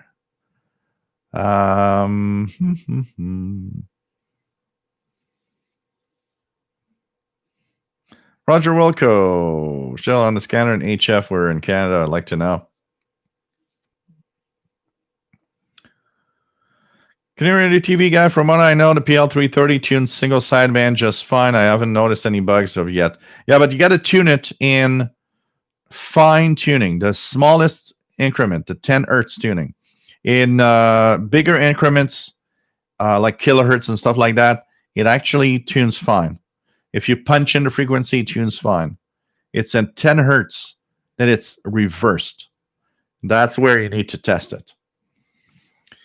Roger Wilco, up to you, something to think about. But how about a video of all Canadian emergency frequencies for us? A 2021 list. That'd be awesome. I need to check that out. I need to check that out and try to get some more frequencies. I can tell you that. Harry Anderson, MLA 30. I've pointed northeast to southwest from Delaware. What is a good place or city to aim at? If it's for shortwave, it doesn't matter. You want to have the lowest noise and leave it like that. Ray Bennett, hello. What are your thoughts on the Radio Shack 12808? Had a wire and heard 508 got classic rock. What is a 12808? That's a catalog number. I remember these catalog numbers. So Radio Shack 808. Let me check that. Oh, look at that. Optimus 12808 AM FM shortwave TV weather portable radio. Man, I never seen this radio. Ever. This is so interesting. I have never seen this radio. I know a lot of shortwave radios and radios in general from Radio Shack, but this I have never seen. I would guess maybe they never had that model available here in Canada. Huh, interesting. Wow, anybody have that radio?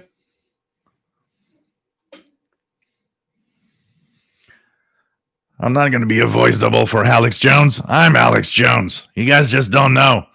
In the daytime, I'm Alex Jones. In the nighttime, I'm the shortwave guy. It's a different thing. That's all. If Jill replace Alex Jones on WWCR, if I replace Alex Jones, you know what? I wonder if WWCR would let me pay airtime and do a Alex Jones parody. That would be so good. I would see myself doing a funny show with Alex Jones' show. I don't think they would allow me. I mean, they banned Glenn Hauser because he talked bad about some of preachers there. So Zanzibar just picked up a Baofeng. That's cool. That is cool. I will not do the screaming preacher because I will wake up the neighbors, but I'd like to do that. I need to be at the right place where I will not disturb anybody.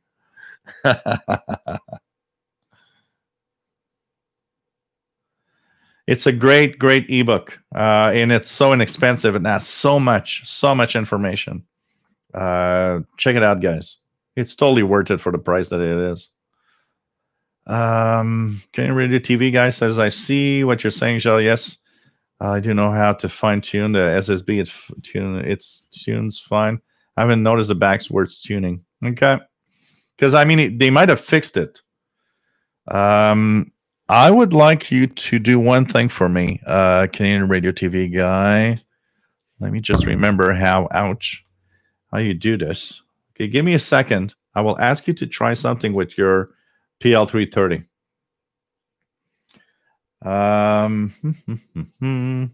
Give me a second, guys.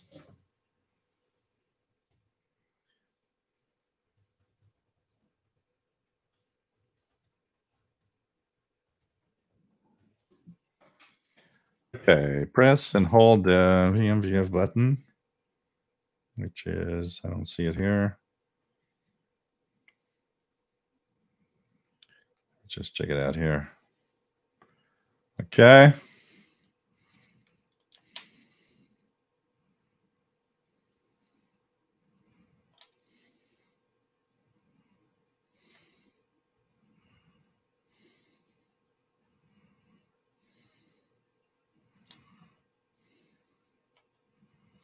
Okay, Canadian Radio TV guy, what you need to do is, and do this for me and let me know what number comes up. On the upper right side of the numeric keypad, there's a button which is VM, I believe. Yeah, VM. So I'll show you what it does. You hold it until all the segments on the display are on. like this. And then where the signal level is, when you release it, it'll give you a number. It'll give you a number. That number, so for me, when I do that and release it, it gives me the number 3303. Okay? That is the firmware version of the radio. Do that and tell me what version number it gives you. If it's 3304 or later, they might have fixed some stuff there. And I just spilled some stuff here. What was left of my glass. So give me a few seconds, guys. I'm gonna go and let's tune something here. Whatever. Nope.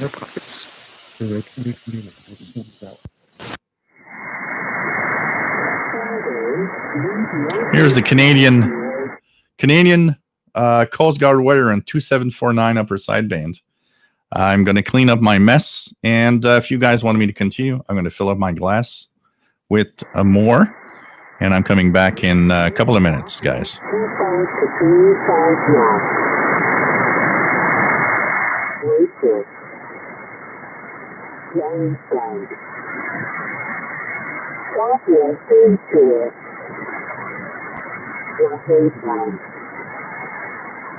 Friday, wind speed 15 to 20 knots wind to northeast 10 to 15 in the afternoon.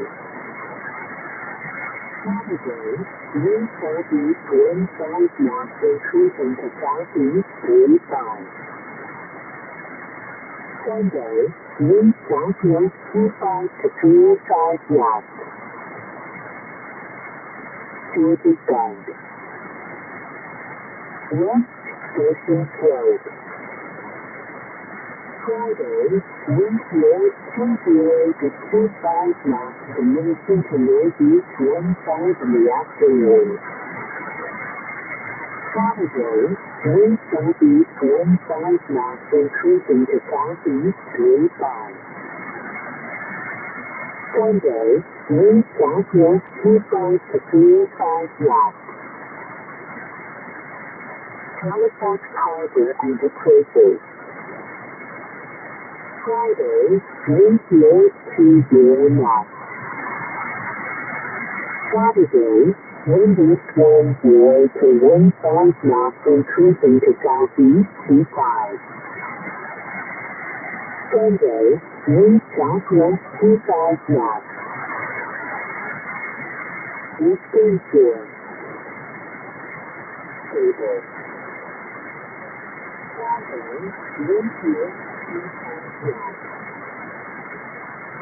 Saturday, wind northeast 15 to 20 knots, veering to southeast 20. Sunday, wind southeast 25 to 35 knots, becoming southwest 25. Wind station slow. Friday, wind north 25 knots. Saturday, wind northeast 15 to 20 knots, veering to southeast 20. Sunday, wind southeast 25 to 35 knots, becoming southwest 25. Coastal waters forecast for Maine, issued by National Weather Service 12 Lane for 21944 Eastern Standard Time, Wednesday, January 13th. Coastal waters from East Point to Phoenix Point, Maine at 25 nautical miles west of today, W wind 5 to 10 knots, becoming southwest. Tuesday and Wednesday. Weather plans this morning. Tonight, southwest wind 10 to 15 knots with just to 20 knots. Tuesday and Tuesday. Tuesday, southwest wind 5 to 10 knots, up to 20 knots, becoming less than the afternoon. Number 3, a change of size in the afternoon. Thursday night, north wind 5 to 1 increases in this year to 15 knots with up to 20 knots after midnight. Winds 2 to 4 feet. The chance of fires in the evening.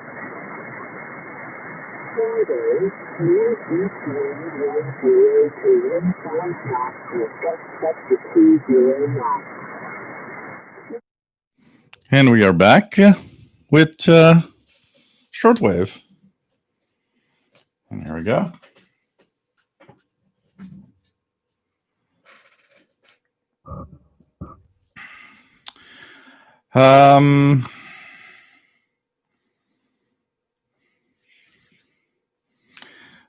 Simply says, that's why I keep my shortwave radios 15 feet from my from the computer desk.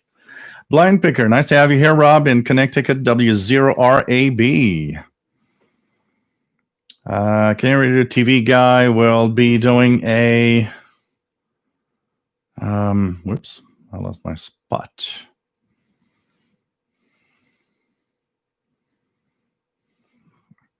We'll be doing a video going up at 16 UTC on the channel tomorrow, so check out his video. Cool. Jasmine, oh my God, yes, I contribute $50 to the parody. Keegan says, Jill does a better Alex Jones than Alex Jones. Galaxy 76, I'm going to call into Alex Jones someday and ask him to admit that he really is the shortwave guy from Montreal. Oh, God. That'd be cool.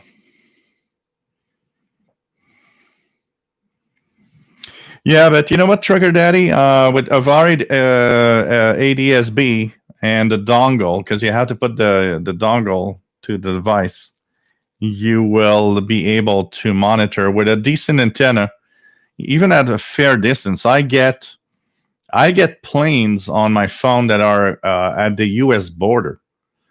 To give you an idea, when you have a decent antenna to receive the 1090 megahertz, you have to put the dongle on the phone or on the tablet, though, because it's a radio. You need your radio.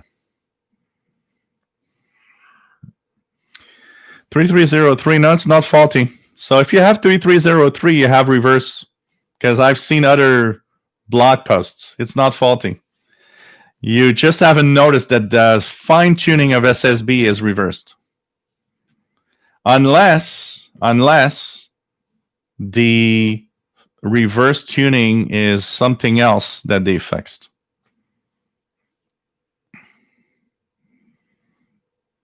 Roger Wilco loves creepy weather. So, do you like the weather broadcast? Oh, I like the creepy weather broadcast. They're much better. Have you guys ever listened to the creepy weather broadcast? That's the way it is on Alex Jones Show. Cheers, guys.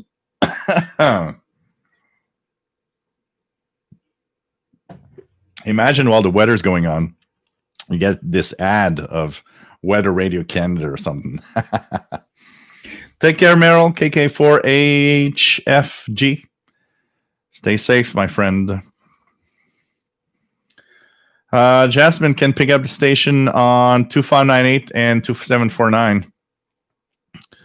There are different areas, different places where you actually that broadcast comes from on these two frequencies, from Nova Scotia to Newfoundland to here, even in Quebec. We got a couple of places. So depending on the time of night, you have different areas. Oh, the single sideband is great. I mean, the PL330, if I put the, let me just put the antenna here. I'm going to tune, maybe I'll be able to actually show you what I mean. So I'm going to put Oops. W6LVP loop on it and turn it on. So let me go to I don't know, 30. Let's go to the 80 meter band. So I'm going to put my radio in lower sideband, and of course the step. I'll change the step to kilohertz. Now that works great. Let me just go down and find something.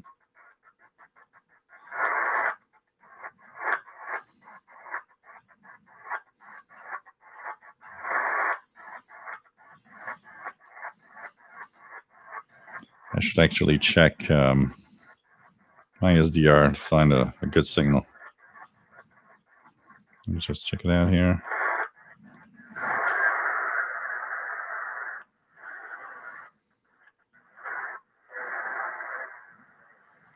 Let me check. I'm going to check the SDR and give a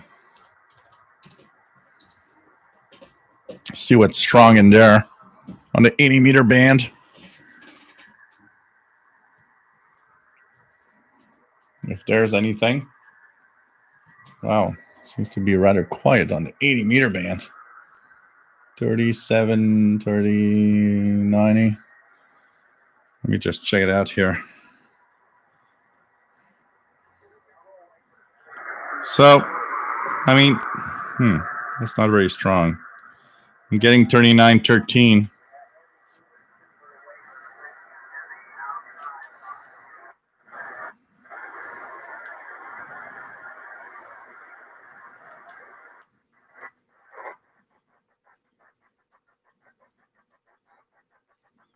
Be nice if I could have a decent, okay, 37, 90. That's 3790.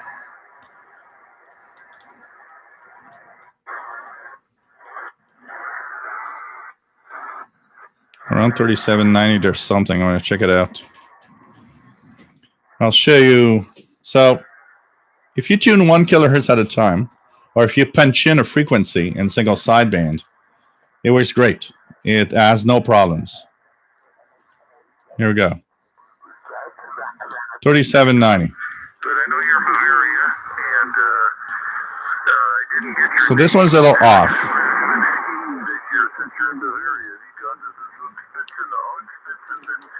If I fine tune from 3790, so you're in lower sideband. In lower sideband, because right now I'm in the lower pitch, I need to go up a little. Okay? So here goes.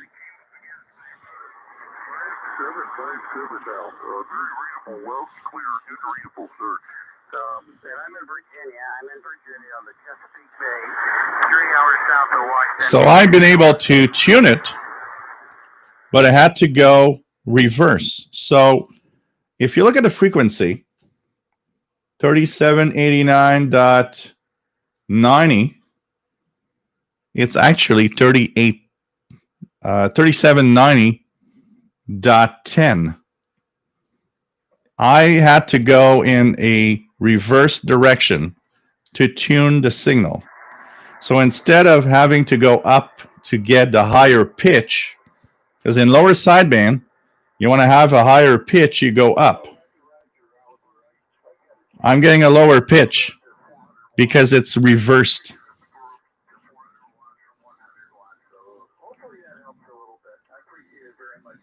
I'm pretty sure your PL330 has the same problem. You haven't noticed it yet. What that does is that the frequency displayed is wrong. It's wrong because since you went in the wrong direction, it doesn't display the correct frequency.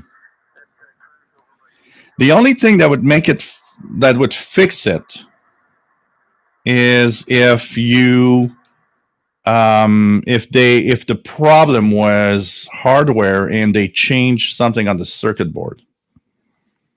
That would be what I would say. But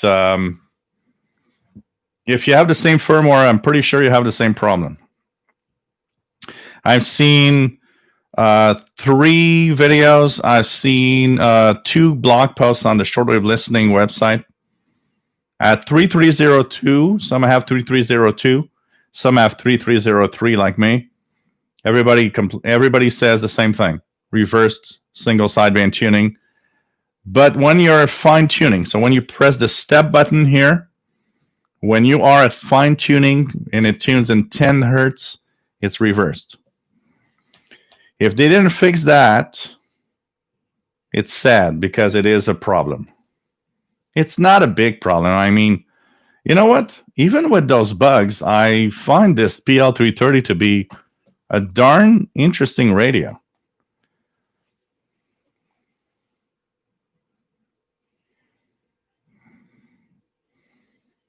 Jasmine, imagine the end of the world and you're walking around with a shortwave portable. You know what?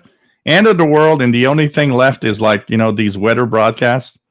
I think I'd still be listening. Hey, Ray Bennett. Nice to have you on board from Oregon.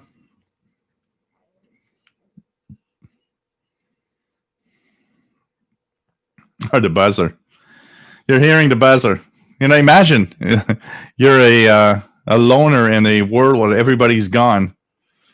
And the only thing that gets you excited is, wow, I'm getting the buzzer at 01 UT. Your only friend in the world, the buzzer. Oh, God.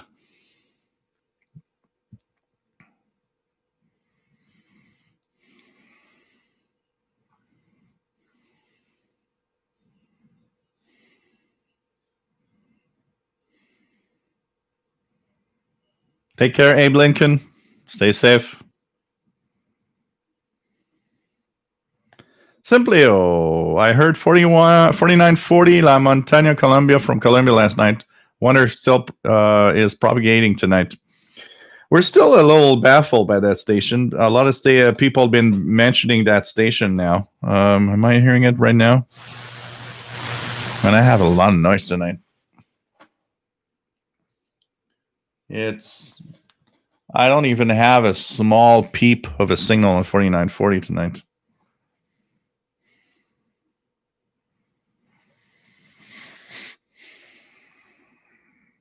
Yeah, I've the first time I've ever had in a big snowstorm, lightning and thunder, and I was so amazed. It was when I was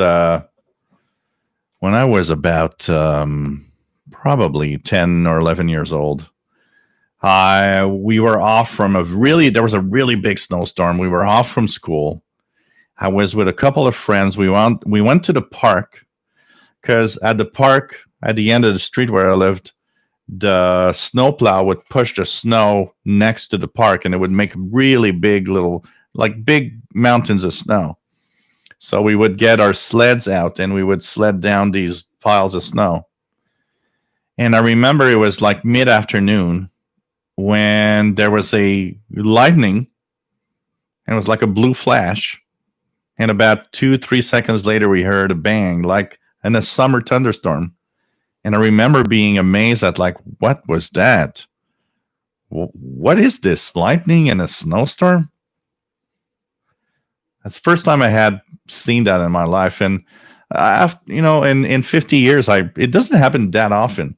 Because in 50 years, I maybe have seen or heard that 2 or 3 times. Really not more than that. And we have a lot of snowstorms here. Kimberly, K6YYL, nice to have you on board from California. What else do we have? Apart from that, I'm waiting for my AirSpy HF Plus Discovery that is stuck at Canada Post somewhere. I don't even know where.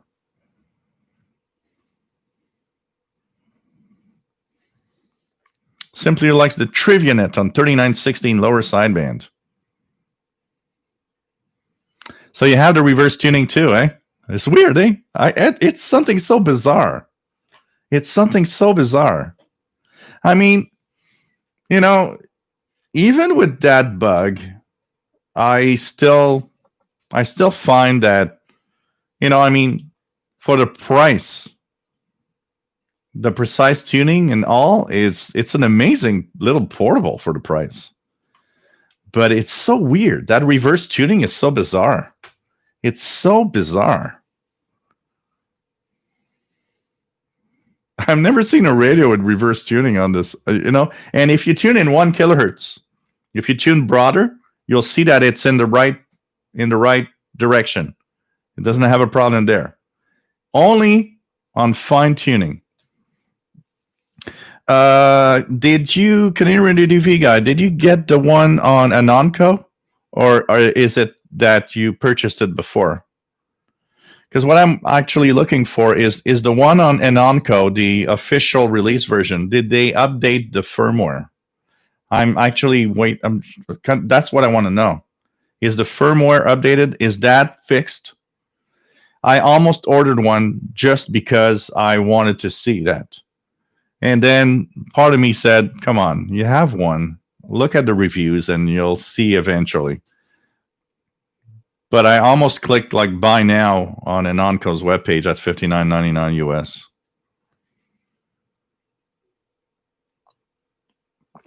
Mike Thornton, nice to have you here. WC0L/7. Normally from Kansas, but spending the winter in Arizona. Cool. I bet you it's a little warmer. Tremeli, Mr. Bell barely sees a carry on 4940.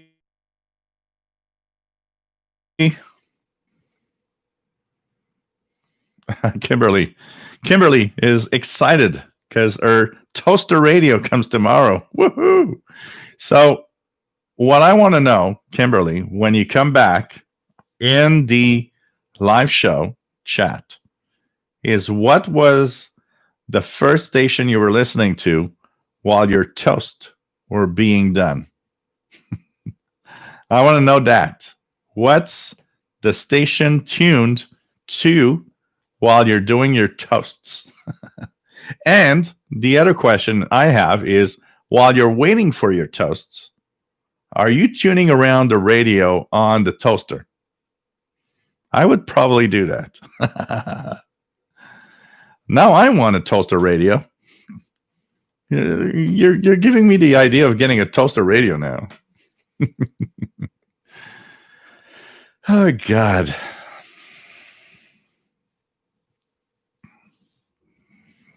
Jameli, Mr. Bale, got the AirSpy HF Plus 2. It's got a couple of bugs.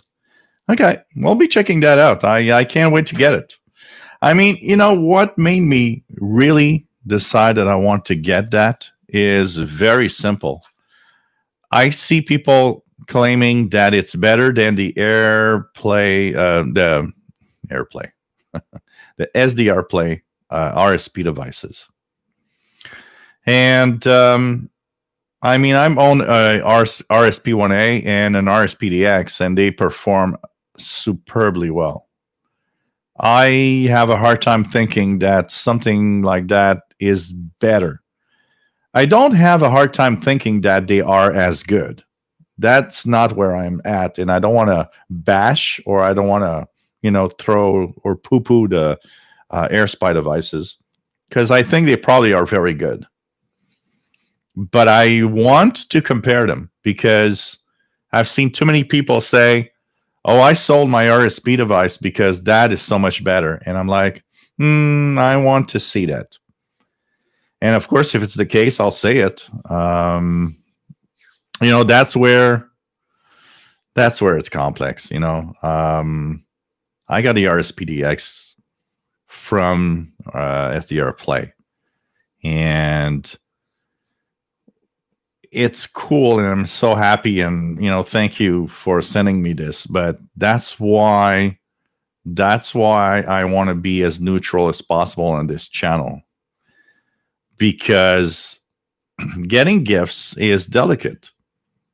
If I get a radio and it isn't, and there's something else better, I will be very fair. I do not have allegiance to anybody. And that has to be understood. If your device, your radio is great, and you think that it's one of the best out there, and I do think the same, I'll say it. But I will just remind everybody watching this, including those that might say, hey, this guy's might be fun to have our radio there because this guy has a lot of people watching and we might sell more radios. I will always stay true to what is the best and what's good and what's not. And what I want to say here is the AirSpy HF Plus is as good, it'll be as good. But I will have, I still have. So right now, in my mind, for an SDR, okay, and I want the AirSpy HF Plus to change my mind. Right now, what I find for an SDR, entry-level SDR, the best you can get are SP1A from SDR Play. $119 You can't go wrong. For $119 you got a darn good device. Amazing radio. RSPDX, I mean, I went into the different modes that it has. I can only talk about those that have used it extensively and its high dynamic range and all of that. To be fair, except for the fact that it has 3 antenna inputs and I like it, I have not seen anywhere in anything that I did an improved performance over the RSP1A. But that said, I've read that some of the hardcore Longwave, medium wave DXers find that there's an edge. And we got to mention that. And I think a lot of SDR personal comments and personal impressions come more from the fact that the software is different depending on what you're using. And some people like SDR Uno, but some people hate it. Like some people like SDR Sharp and some people hate it. That comes to a much more personal aspect of the hobby. The software used for SDR receivers is more of a personal thing. There are exceptions. SDR Sharp is very unique, and the available plugins make it a very interesting software. And right now, I'm looking at that on the VHF channel because I'm using the RTL SDR V3. And I'm positioning that thing right now on the VHF UHF range and using SDR Sharp software. So anyways, I got to see. I want to see how do they compare? Is it better or not? And I'll be fair. Somebody came up to, not just one, I've had several comments of people saying, well, you are, they gave you that radio, you are, nice with them and the whatever performance, or you got that radio because people gave you donations to purchase that one, and so you're fair with that. No. I got to tell you one thing. I have no allegiance to any company. I actually got bashed by one that I will not mention because the agreement was, okay, don't F with me, because that was interesting what happened there. But let me say what I have to say with whatever radio you have. It's crappy and it's the worst thing in the world. Well, I'm going to say it's crappy, it's the worst thing in the world. I'm sorry. Because people here in this chat room, people watching my videos are buying the radios based on my own personal opinion because they think it's a good one. Because they think that my tests, my reasoning are actually good. And I will not change that. Whether you give me a radio or not, I will not change that. So no, it's not because you gave me a radio that it's, I actually like when one of you guys give me a radio. You know why? Because one of you guys give me a radio is because you want me to test it and tell you what I think about it. It's easier because it's like if I, poo-poo the company, it's like, who cares, look at the, I'll be fair here also. The Sangean ATS 909. I was one of the first to get the original version, but it was the Radio Shack. Somebody told me it's not the same radio. It's the same darn radio. The Radio Shack DX398 is in every single way the ATS 909. Stop thinking it's different. It's not. The Radio Shack branded version was branded because Radio Shack sold it. That's all. I found that radio was so cool looking. And even the original one, which is more blocky, choppy, shortwave receiver of the time, is cool. Big display, everything. But I noticed its flaws at the beginning, and including mostly the deafness at the telescopic antenna.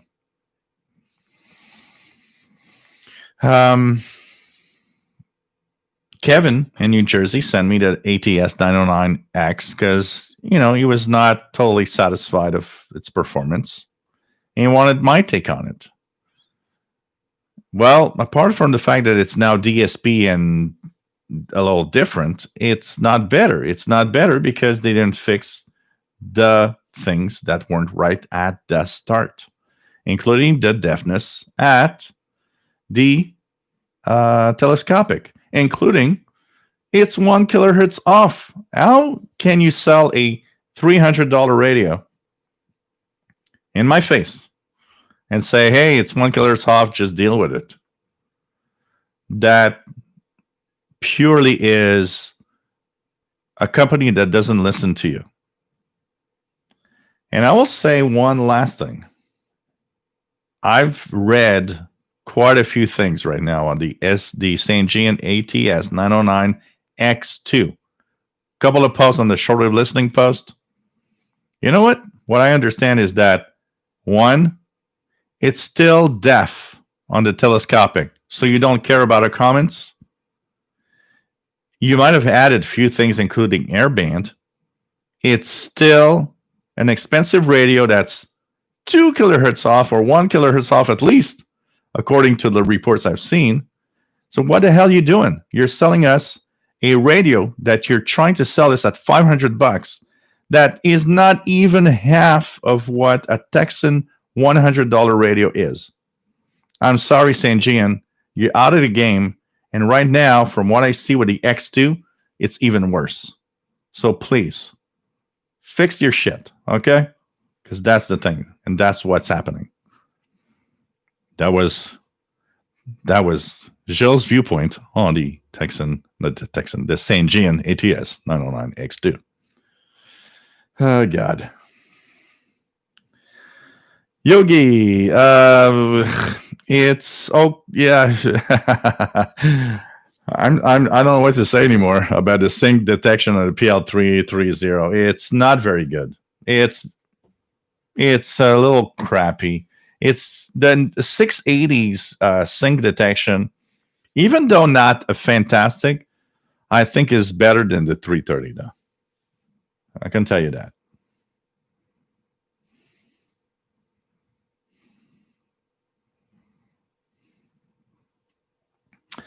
Okay, let's go down. Let's go down. Let's go down and see.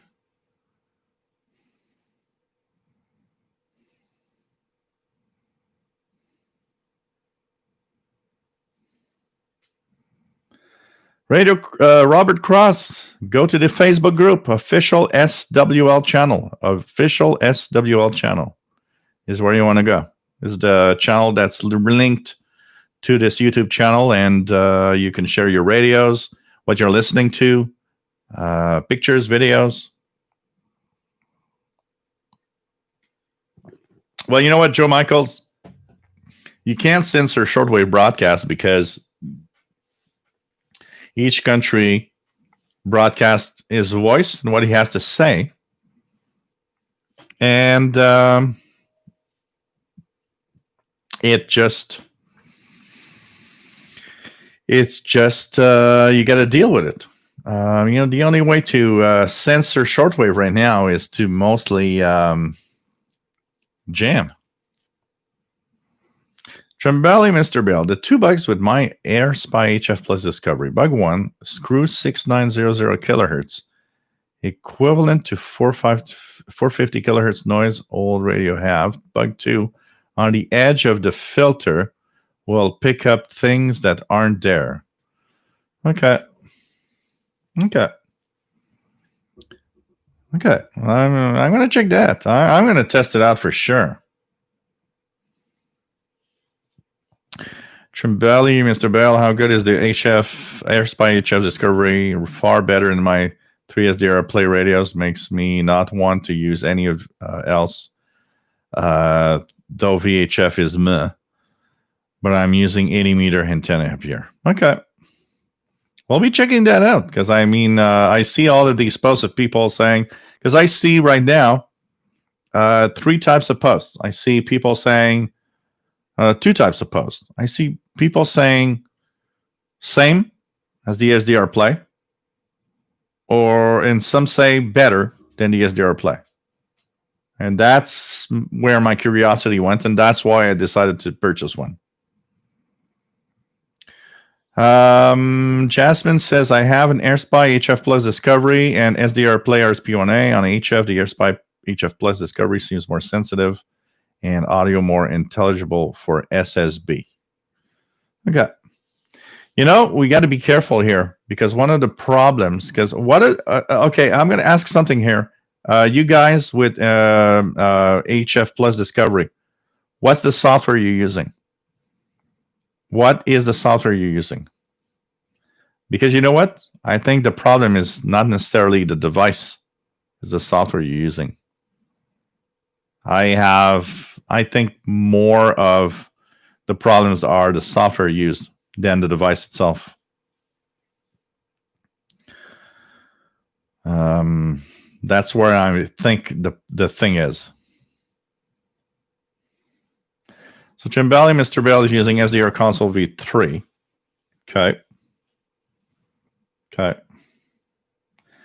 Matt, MDK2. I find that I use HD SDR the most with both my AirSpy Discovery HF Plus and SDR Play RSPDX, RSP2 Pro. Other software is more visually pleasing, but I love the filtering and recording programming of HD SDR. Okay.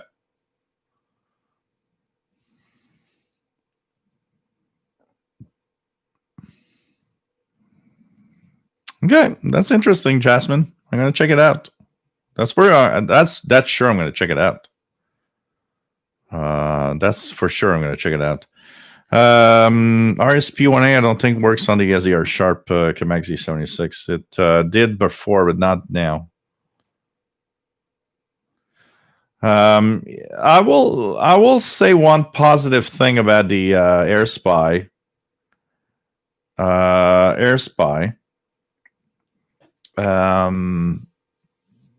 I know that it has a firmware that's upgradable, which SDR Play does not do on its devices. And that could have a significance, really significant improvement possibility over time. That is interesting. And so I think that is something to think about. The other thing is I find the SDR Play devices to be a little software centric. I mean, they're kind of trying to push on only one software, which is SDR Uno. It's okay. I mean, SDR Uno, I like SDR Uno. It's one of my favorites in software. Although when the RTL SDR V3, I noticed that I think it's with SDR Console V3 the audio processing seems a little better, because that's a lot of that is done in software. I think, and when you're not scared of your device, when you're not scared of what you build, I wish one thing of SDRs. Whatever your SDR from whatever company should work on all the software we want to use. We should be able to use our favorite software with our favorite radio. It will also be easier to test because each software gives a different aspect and a different audio out and a different way of doing things. So I wish that every SDR out there would actually let us use it with any software we use. I mean, I always say it. As software for software-defined receivers is very personal. I like SDR Uno, but some like SDR Console, some like SDR Sharp, some like HD SDR. We should be able to use all of those with any SDR we want. I think that's where we are now, and that's what it should be. What I hate about companies that kind of force us to use a specific software is a little bit too much control on what we should do with their own devices. And I don't like that. If I have a complaint to say to SDR Play is open that possibility a little more. Because maybe it could be interesting. And if you're not, and it goes with a very simple thing. If you are not scared of competition, I was a tech guy. I'll put it in the same thing. I was a tech guy. Where do you have a lot of competition? Tech guy fixing computers. I mean, big gun, Best Buy companies that are huge compete with me, the little tech guy that does that. And it's a big competition. But you know what? Your competition is there and is capable of, even a small company is capable of dealing with that if they do it right and they show they are capable of doing something. That's what happened with my small tech guy company.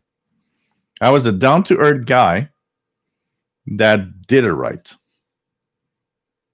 And I think every company that makes an SDR should just deal with the fact, here's my radio. Choose whatever software you want. Play with it. Have fun. And that is what should happen. Because if you do it right, and if your radio is really good, what do you got to hide? What is a problem? There shouldn't be. So I'm going to be testing out, that's for sure.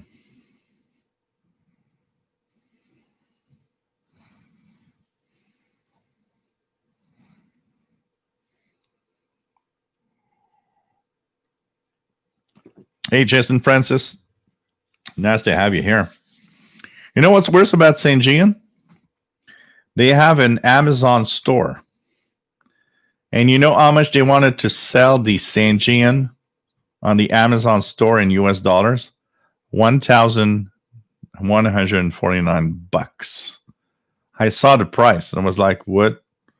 Are you guys completely nuts? So anyways, one thing that's for sure is when I get both, I will actually use both the RSPDX and the AirSpy HF Plus on the same software because I think it's important. The only way to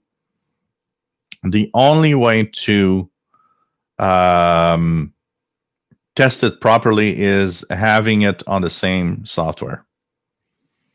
Hey, Jeff King, nice to have you here. Simply, the ionosphere overrides any form of censorship. I like that. Oh yeah, that's for sure that there is censorship capable of being placed before something is drafted and prepared for airing. That does exist, absolutely. Getting a radio TV guy. Do you own an Ethon satellite? So I have this. This is an Ethon satellite from 1969, but I also have the Ethon satellite executive up here, which is small with SSB, which is nice. You know, the biggest problem and what's sad about Ethon satellites and all of that, because there's some are branded Grundig, some are branded Ethon. You know, it's not Grundig anymore, and we got to live with that because Grundig is gone. But there are some decent receivers. I've got the Ethon satellite Grundig executive or whatever. It's like I don't know what order to put the words on.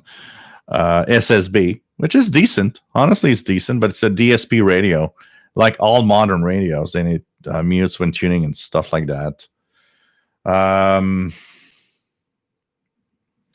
You know, they're modern radios, and they do a decent job at what they do, but they are, I would put them washed out in the general, all the radios out there, and nothing will actually make it more interesting than others. I'll have one point maybe that I like. If you like RDS on FM, it deals well with all the information from the radio data system on FM. But you know, they're decent radios. You're not going to go wrong with one of them, but they're just the general radios out there. I'll put it like that. Trimbali Mr. Bale is using SDR Console V3 with AirSpy and SDR Uno with SDR Play. Yeah, I want to use the same software because it's one thing that's very important to understand. The processing of each software changes how each device actually works. And I've seen that a lot because I've used the SDR V3 on 4 or 5 different software with 4 or 5 different results. So the software is important, and to really give an idea and compare, you have to use the same software. And a lot of the bashing of SDR Play RSP devices compared to the AirSpy HF Plus, I've seen that people were using different software. It's like, no, you can't test it like that. You can't because the software is different processing. Remember one thing. Your radio, the SDR thing, is a small little, you know, there's a chip in there. There's a few parts. The processing, the major part of the processing is done in your computer in the software you use. And if you can't use the same software, you cannot compare both. Yes, there's front end, there's reception, there's the amplification, the RF amp, and all of that, and the way that the radio or the device deals with the signals. There's one thing. And that shows in different ways. But after that, the processing, and a big part of it is done in the software you use. So you cannot compare 2 radios with 2 software. It's impossible. You have to compare the 2 radios with the same software. Now you're talking, and now you'll know if they perform equally or one is better than the other. That's the thing that you have to do. William Helms says, almost, I got to use specialty Texan PL 310 ET. It was gone before I could card it when I put it on the side. Oh, so sad.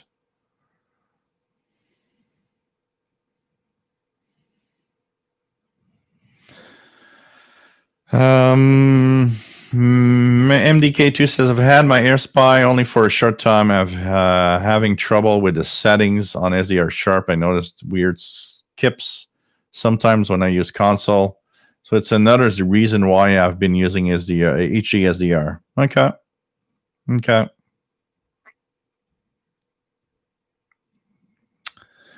Yeah, the notch filters sometimes, huh?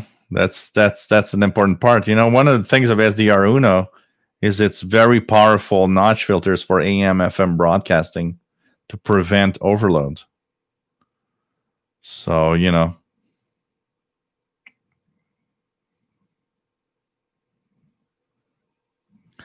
Yeah, well, that's what I was just saying. You know, I wish SDR Uno would open up in accepting other SDRs.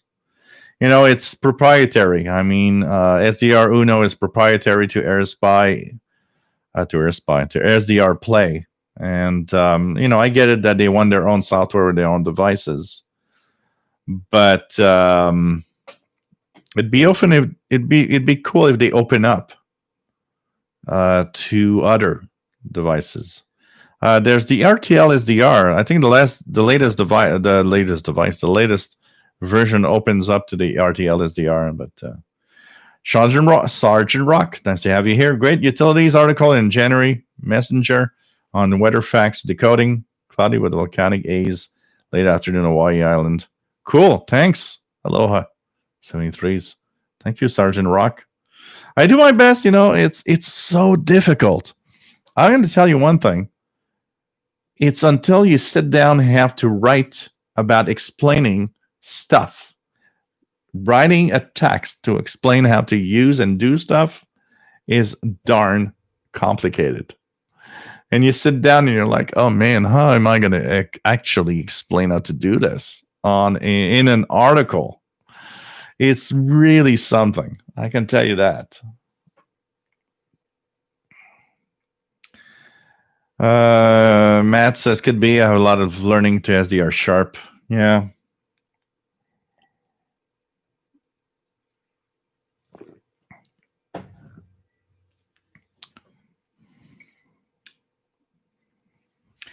Dilip Bapat, my Texan 3 PL330, doing great job for me because of your instructions. Found very helpful. Thanks, VU3EUEL in India. Cool. Well, you know, I hope so. I need to do more videos because there's a lot of hidden features, and I need to post a few more videos on how to do things for sure. It is, Matt. That's for sure. That the AirSpy is much smaller than the SDR Play. You know, there's also another thing that happens in here. I think there's a form factor. Sometimes for the purpose of saving money, you use the same form factor on many devices. And because it costs less, you know.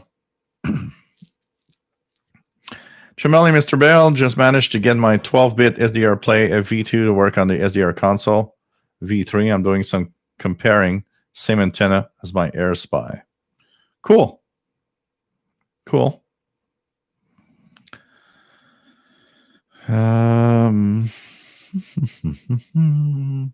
Victor Monturi, nice to have you here. Been the Shortwave listeners in the mid-60s.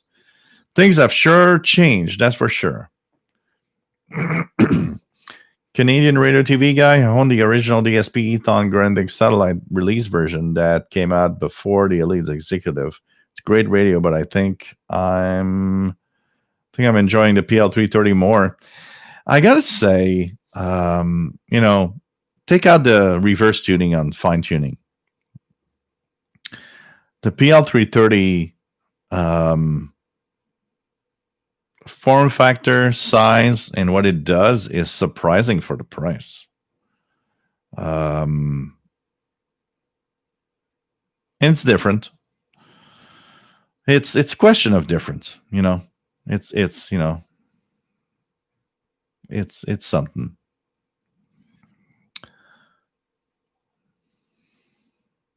No, I've never tried cubic SDR. Never tried that.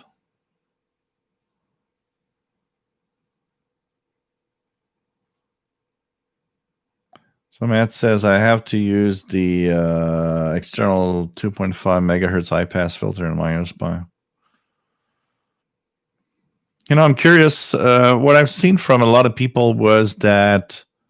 So one of the aspects of the SDR Play devices is in the 2 megahertz, 3 megahertz range.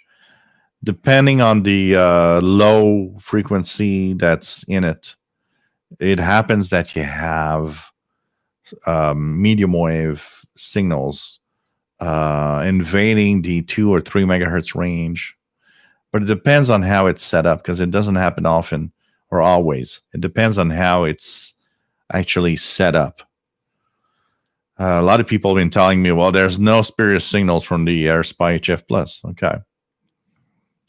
One thing for sure, I will be testing it and I will be comparing it really heavily. And I am already thinking, because I got this Sony TV that doesn't do anything right now because I have a 50-inch here.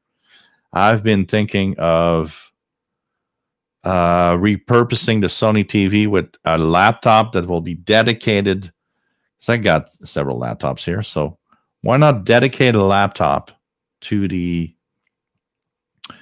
AirSpy HF Plus Discovery, and this laptop will be to the RSPDX, using or trying to share at least with the same antennas or similar antennas, and testing out what each is capable of. But it's a personal opinion when I say this, because I don't want to. I don't think you guys are wrong in your comments, because you have your own comments and your own views of what one is better than the other. And sometimes people kind of tell me, well, you have your viewpoints, and then you bash or whatever, or rant at us. Or I don't rant. When somebody says, like in the chat today, when somebody says, well, SSB is better. Okay, what do you mean by that? What makes you have your SSB or single sideband experience better? I'm curious. I'm not saying it's worse or not. I am trying to understand what makes your single sideband experience better. What does the RSPDX or the settings around it not give you that experience to it? So what I want to say here, and that's why I want to test them out, is it just a question of settings? Because I'll say just this once again, from my personal experience, I do not believe that, and that's my personal opinion. I don't have one yet, so of course, I'm just speculating. I don't believe that you have better reception or more sensitivity on the AirSpy. I can believe that, because from what I do here, the SDR Play devices are so darn sensitive. It's impossible to have more sensitivity than that. I think what it comes up to is not sensitivity, is software processing of the same thing you're listening to. That's why it has to be the same software, the same settings. That's where I'm at. I could be wrong, and if I am, I will, of course, say it for sure. Can't wait to get the device. I mean, it's stuck somewhere with Canada Post crappy service. So maybe tomorrow, maybe not. I don't know, but I want to test that out. It's because of your comments like that I purchased one. I resisted the AirSpy HF Plus purchasing for a while, because one of the things that happens here is I have to deal with what do I buy and what do I test. And I have I have to choose. I'm not a millionaire. I'm not rich. I cannot buy everything I see, because if I did, I would have everything I see. But I have to choose. I don't have a choice. I have to choose What's next? What is the next thing that I can buy to, test it out and have people, checking out what I think about it? And as we're getting a new year, there was the Sanji and ATS 909X2. There was a lot of people are talking about that Texan H501. Okay, what am I going to do? What am I going to purchase? What is the next purchase, the strategic purchase for my channel to test out? And I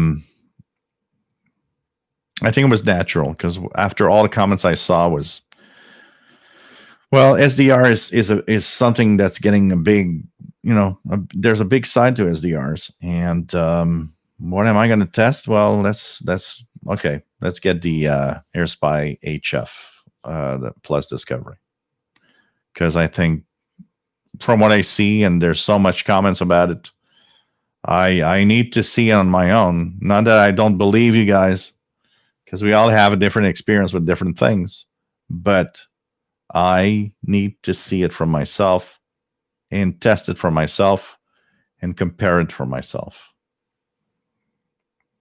And I think that's the thing.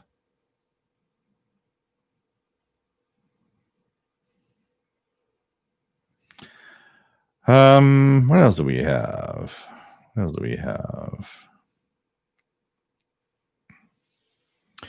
Simply, tuning knob on the Elite Executive feels firm and still notched, but I am used to it. Tom the Exter, Gilles, be careful with the SMA connector on the AirSpy. It is very fragile. I'll put a pigtail on it rather than the antenna. Okay, thanks for the warning. That will be part of my comments. I mean, you got to be careful with, if you got to be careful with the darn, connector, it's part of the negative side of things.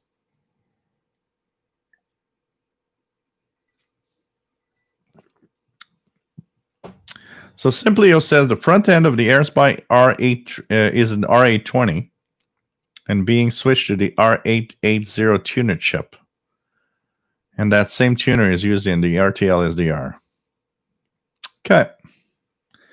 Jasmine, my SSB experience is better on HF Plus Discovery because the audio is more intelligible. As for sensitivity, is already been measured to be more sensitive by someone using the same software. Yeah, well, I'm going to do my own testing on that. I don't want to be negative or anything, but I don't think that it could be more. I think we've reached a level. And I think what you're explaining is software processing, not the device being better.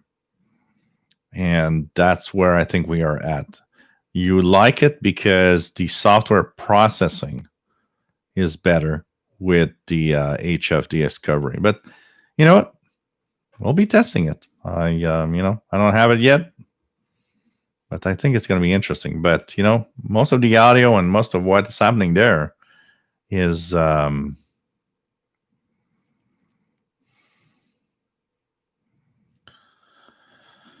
can you read the TV guy? One of the problems with the Ethon Satellite Grounding Edition is the tuning gets stiff. You know what happens when that happens over time? So I end up losing the tuning knob if you try to remove it and fix the issue. It's the I'm not patronizing you, Jasmine, at all. Don't worry. There's nothing negative tonight. It's just I'm trying to find a explanation to all of this. Don't worry. I'm not. I'm sure you've tested out, and I'm sure you know what you're doing. Don't worry. So Canadian Radio TV guy, when it gets stiff, it probably does. I've had that happen to one radio here, which is a Texan PL 680. Don't worry, Jasmine. I love you. It's nothing. I'm not trying to. I don't have it yet, and I'm not trying to be negative about whatever you're saying. I believe you totally, and our personal experience is something also, and don't worry. So Canadian Radio TV Guide, Texan PL 680, I had a stiffness in the tuning, and I noticed that what happens is that a lot of the radios today, old radios used strings and used a way of tuning was very different with pulleys and strings and whatever. A lot of the radios today are actually done with like direct tuning to an encoder. So for those that wonder what a lot of the radios today do is that when you tune, there's no strings, no nothing. You're tuning a little encoder. The encoder is every time you turn, it has a notch, and each notch gives a step to the processor. So that's the way it's tuning. It's an encoder is a very simple device that just says you are doing an action, and there's a little notch. So there's a bit that just goes to the processor saying tune, tune, tune, tune, tune, tune. The way it is, it's kind of a big switch, if you want. And when you're tuning, that turns around, and there's a lot of little connectors around it. So it just moves from one to the next. The encoder just measures that. And your processor is just getting hit, hit, hit, hit, hit. Let's move on that direction or this direction, because depending on what side you're going, the encoder is going to tell it, we're going downwards, we're going upwards. And what happens is the encoder is a mechanical thing. And the encoder, because of the type of lubricant they're using, maybe, it in some radios, it can actually get stiff. What I've noticed from my Texan PL 680 that got really stiff is that I left it in the sunshine in a warm summer day for about half an hour. It became, the radio was real hot. It's black. So, of course, a black device in the sun, I mean, it was burning hot. It changed probably the chemical composition of the lubricant. And in a couple of minutes of tuning, I could feel it. It went from it's fine to it's really tough. So I think it's the lubricant within those encoders that is the big problem. Now, mine was kind of fixed because, you guys see Fastload in the chat room, which lives here in Montreal, and I gave him the radio and said, can you check it out? And what he did is open the encoder and put some a drop of sewing machine oil in it to kind of loosen the encoder. It's still stiff, but it actually tunes now. Before it was like just jam-packed. And I think it's part of cheap encoders. I think they're getting their encoders from like a cheap Chinese manufacturer that doesn't do them well. So there's quite a few radios that actually have that happening, and the encoders get stiff. It's really a bad part, actually.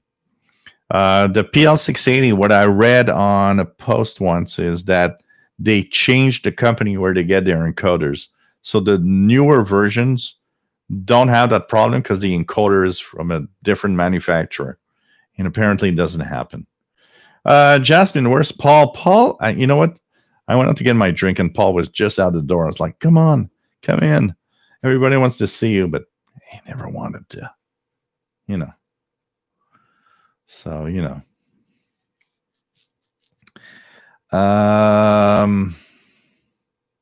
else do we have? What else do we have?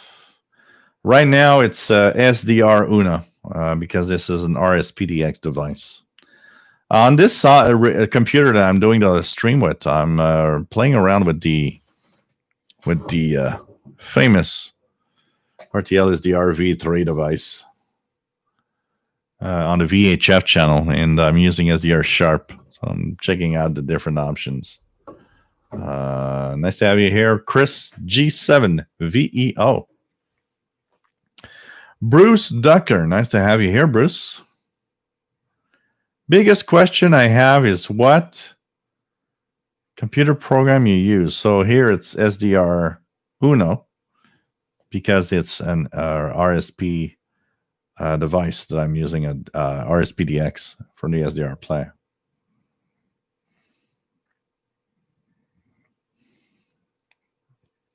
Yeah, that's cool, Trembelli, Mr. Bell, using a splitter. Be careful because you know what? I've been playing around with my portables and just doing a splitter thing. I noticed that depending on what radios you have, it doesn't always work well. Yep, that is plugged to a RSPDX from SDR Play, which is a little receiver here. And my receiver through the window here is plugged outside to a loop antenna.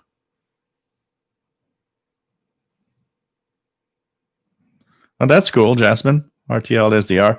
For that job, it's actually good. If you have a decent antenna on it, the RTL SDR is a great dedicated ADSB receiver. Actually works well. You know, I mean, for the cheapness of the price of what they are, it's pretty surprising what they do. I mean, come on. I mean, my first, like a lot of SDR users probably, my first introduction to RTL SDR was, you know, that $9 eBay RTL SDR, and you tune around and you're like, wow, look at that. Look at what it does and it's capable of, you know, it's pretty amazing. It is amazing when you think about it. I mean, imagine 20 years ago thinking that we would have $10 devices that could get all of these frequencies and listen to all of that. It's like, what the hell? This is crazy, you know? No, Bruce, this is specific to a SDR receiver. Not every radio, like a Grundig Satellite 800 like you have, doesn't work on everything. This is very specific to what we call a specific device that's called a software-defined receiver. It's a receiver that is a radio that just doesn't have any knobs and is totally controlled by a computer. But you cannot use that. There are higher-end radios like, you know, an ICOM, ICRE 600 and stuff like that, that have certain software control, but it's not made for every radio. It's not made for every radio. 319, nice to have you on board. Where are you located? Let us know. We want to know where you guys are. Say hello from where you are. You don't have to give a city if you don't want to. Just say the general area. Where are you from?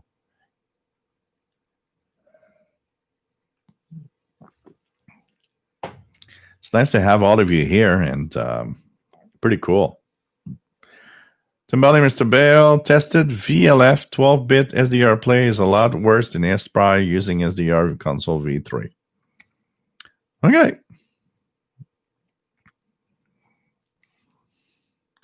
And check that out. Check that out. California, cool 319. Nice to have you here, Bruce, from Florida. For those that are new, I'm in Montreal, Quebec, Canada, northeast part of North America. And we talk about radio. Can you believe it, guys? 3 hours. We're at 3-hour mark. Wow. On this Wednesday. We're in a curfew for the last 2 hours here. It's very quiet outside. Now is the time I'm going to go outside, take a walk, and see what happens. Yeah. I don't want to have it. Unless you guys pay it, I don't want to have a $1,500 fine. But, you know, at least things are happening, and we got to be grateful for our technology world that we have today, where you know we can all be together, even though virtually, with whatever's happening. Well, Roger says, need a drone to see what's outside, going out outside. Simply, I still prefer standalone shortwave reception. I just enjoy little radios. I enjoy the SDR world and being a big fan of SDRs, but I am a big fan of using a nice radio in my hand, tuning around and just having fun also. I think I like both worlds really, really well. Bruce says, I've been a shortwave listener for years. Saw your review on the loop antenna. Cool. Trimbali, Mr. Bell says, SDR play barely gets WWVP while blows in with AirSpy. Okay. That's interesting. I'm going to have to test that out. That's for sure. Going to have to check that out. Radio often has spots that are kind of blind. We see that we have radios that have a certain wide band receiving range, and we gotta remember that it's impossible for a receiver that has such a wide range to always be sensitive everywhere. Pretty much every radio has its spots where it's not shining, and it's possible that the SDR play, I don't test a lot of the Longwave stuff because I don't have a lot of testing that I can do with that, but it's possible that the SDR play devices are deaf in lower frequencies. It's not impossible. That'll be interesting to test, that's for sure. I'll be testing everywhere. I purchased it because you guys got me curious into, okay, I really need to, check it out, and I really need to test it out. And Trembali, Mr. Bell, with the same antenna, you're using the same antenna. Thomas Olson, nice to have you here. See you Saturday. 20 hours universal time. Bruce, my biggest dream is a good long wire or a log periodic, but have no space. So buy an MLA30. Okay, same antenna. Okay. William Billings says, when will the solar flux improve? The solar activity is something that is, as we're in the phase of, we're at the beginning of the rising of solar cycle 25. You have to be patient because we're still not far from the bottom, which means that there are some periods of quiet activity that's still going to happen, like right now, like 10 days in a row with no sunspots. So be patient. But this year, there's definitely going to be an increase. And over the years that's come, it's going to be nice. How big is it going to be? That's another story, but it's pretty cool. I hope so, Jasmine. I'm looking forward. Every day I'm looking at the tracking number to hope that they'll say it's going to be delivered or something. So I think it's going to be a lot of fun.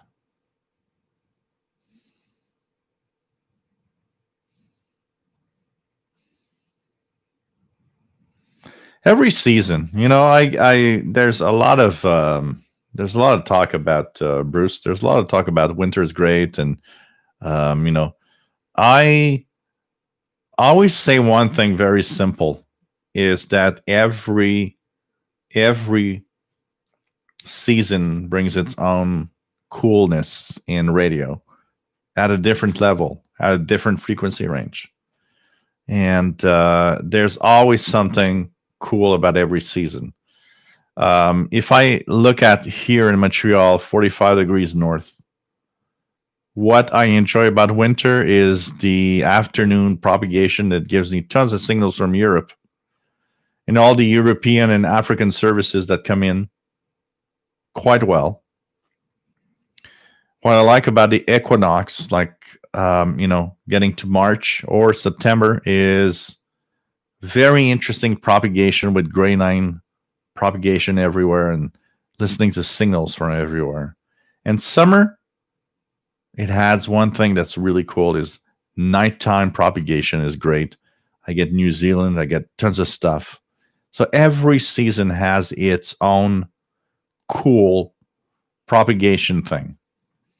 And you got to enjoy the seasons for what they have to offer. Since I was listening to shortwave, I've always had people telling me, "Oh, winter's the best." My personal take of 38 years of shortwave, every season's the best. You just have to adapt your listening to each season. And that's how you're going to enjoy a year of propagation, because every season is the best. But you have to listen to the correct frequency ranges and stations you want to hear.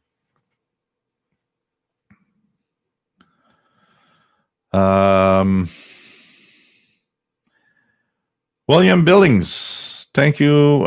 Just got a long wire up and looking forward to higher solar flux. Cool. Jasmine, I agree, Shell. I noticed that there are different stations I can pick up at different times of the year. Absolutely. Absolutely. It's not a directional thing, especially shortwave, Bruce. It's not directional. I think what's the problem is the noise level you have where you're located. That probably is a bigger problem than anything else. And that is not just you. It's so many people out there. What we are plagued with the noise is tough. And I think all noise that we get around. Simply, I usually watch solar activity daily, and I notice some things that might cause the sun to wake up, like the magnetic equator is now way too close to mid-latitudes just on this side of the sun. Dmitry Larinovich says we have just to reopen all restaurants in Minnesota. Oh, man, everything's closed here. Jasmine, what's the best thing to listen to in the winter? I think the winter is simple. Winter brings interesting propagation in the afternoon, like, from even early afternoon to the east side of wherever you are.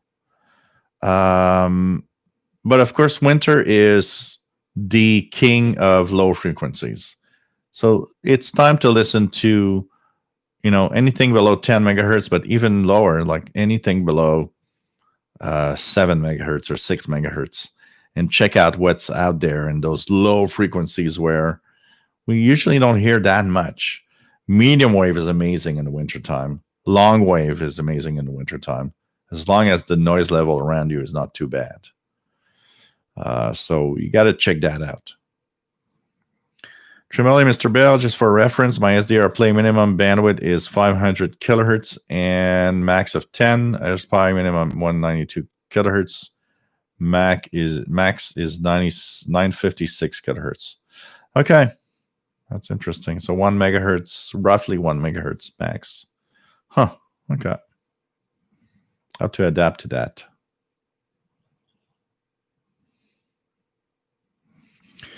It depends. What is lower in noise in winter? It depends, because here's two things that happen with you in the winter. So the atmospheric noise from thunderstorms is lower. Yes. So in lower frequencies, it's often better. But if you live in a place like me here in Canada, when it gets cold, people use more electricity. There's a lot more stuff happening with the power grid. Noise level at a local level actually can increase also. So we got to be careful. The lower noise is really mostly in the lower frequencies. VE3VTG, nice to have you here, says great show like always. We'll be putting the MLA30 an additional 20 feet higher to test. Let us know the results and what you think. It's always interesting to see what people do. Yep, Radio Havana Cuba on 6,000 kilohertz. Doug Noble. Well, shortwave and today is very different from the 80s, and you can't compare them because 80s were the end of the glory days when there was a lot of broadcasters. But that said, there's a lot of stuff still out there to listen to. What makes it difficult today is not, when people say there's nothing, I think the problem is noise. In the 80s and the 70s, we weren't plagued with all the noise of local and our electronic devices. Because, remember, going back in your 80s or 70s, what did you have at home that was electronic? Nothing. There was nothing in our homes. There was a TV and there was a radio and, there was nothing much. Today we got computers, routers, and a million devices. Even our lighting systems in the 70s or 80s, it was incandescent bulbs. They would not do any noise. Now it's LED bulbs and it's fluorescent lighting and it's, all of these super noisy devices. That is what makes a big difference today, because a lot of stations are still there to hear, but the noise is washing them away. And that's the sad part. But that said, it's a very different world today than it was in 1980s. That's for sure. That's for sure.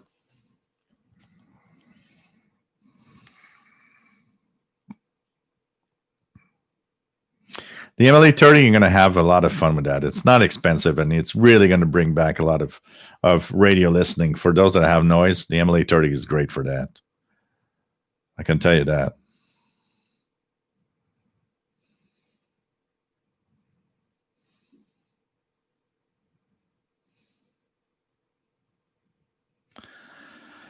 I had the SWL cartridge on the Commodore 64 back then for RTTY. It was the first time I had decoded some radio teletype. Pretty crazy. XNADXer Keegan says I use LED bulbs that generate noise on FM and TV VHF low band too. Yep, pretty crazy. No, you know what? I have the perfect setup right now because I have an extra MLA30. I've got a laptop that has a decent 12-hour battery. So now is perfect. As the days will get better, I will be going to do some, I want to do that this coming summer. De-expeditions to really quiet locations with laptop and SDR and MLA30 and just have fun. I can tell you that.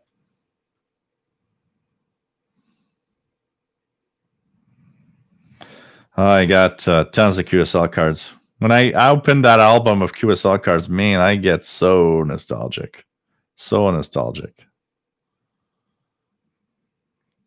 Yeah, it's the same here, Keegan, Xfinity Extra. I have Philips branded LED bulbs that are giving the lighting system here right now. Zero noise on my shortwave receivers. That's what I have. I had another brand of like weird LED branded crap things. Those were so noisy, it was crazy. But the ones that I have here are Philips branded. I always buy. Actually, I have like 8 or 9 left here that I keep in their package because I thought if they ever stop making them, I will have replacements for these bulbs in the future that will not make noise, because it depends on the brand.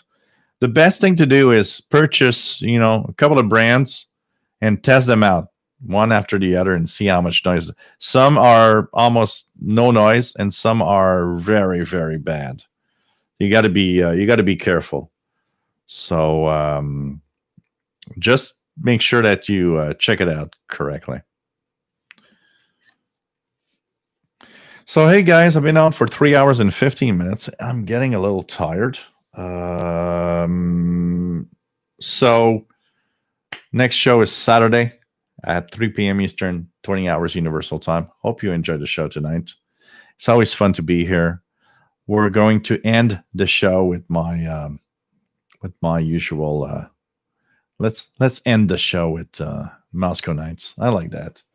Reminds me of the good old days of Radio Moscow. And I want to thank everybody for being here.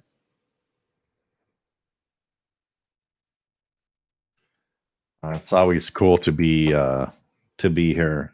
Hope you enjoyed the show tonight. Can't wait to get my HF Plus Discovery to test out, because I see all your comments, and I got to say I gotta test that out. That's for sure. So take care, everybody. And for those that were listening to Radio Moscow back in the 70s or 80s, more in the 80s. This is going to be the best. Lock 2112. You know what? Buy an MLA 30. 10 times less expensive and almost as good as a Walbrook. My personal opinion, once again. Music Man of Jazz. Take care. Stay safe, everybody. And let's sign off with Radio Moscow, Moscow Nights.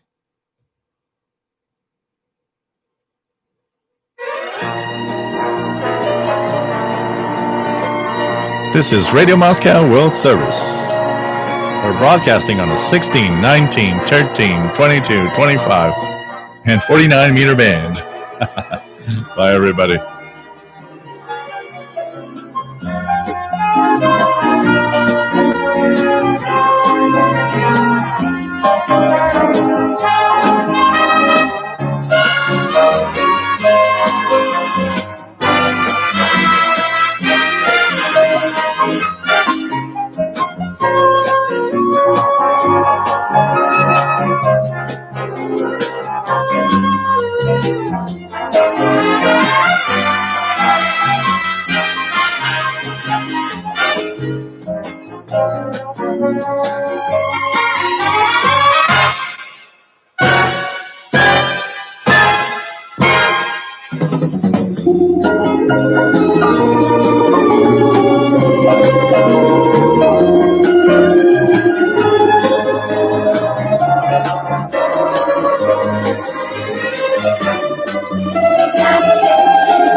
worst part of that song is that I listen to Radio Moscow sometimes just at the top of the hour just because I wanted to hear this.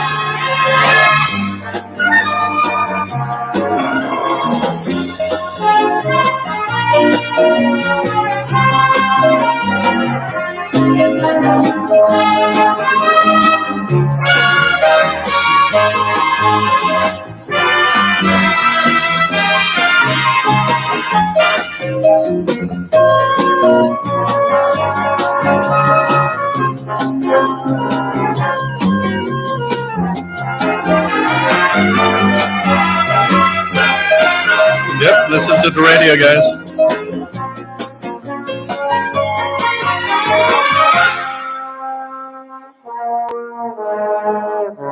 And now, let's listen to all the frequencies they were broadcasting on.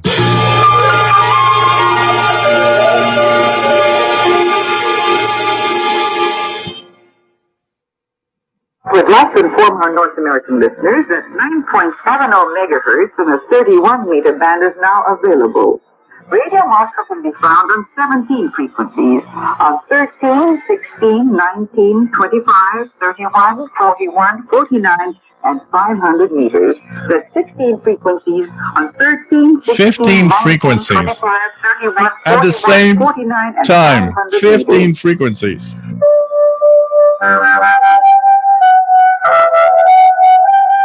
Take care, everybody. Love you all. No, that was before Gorbachev.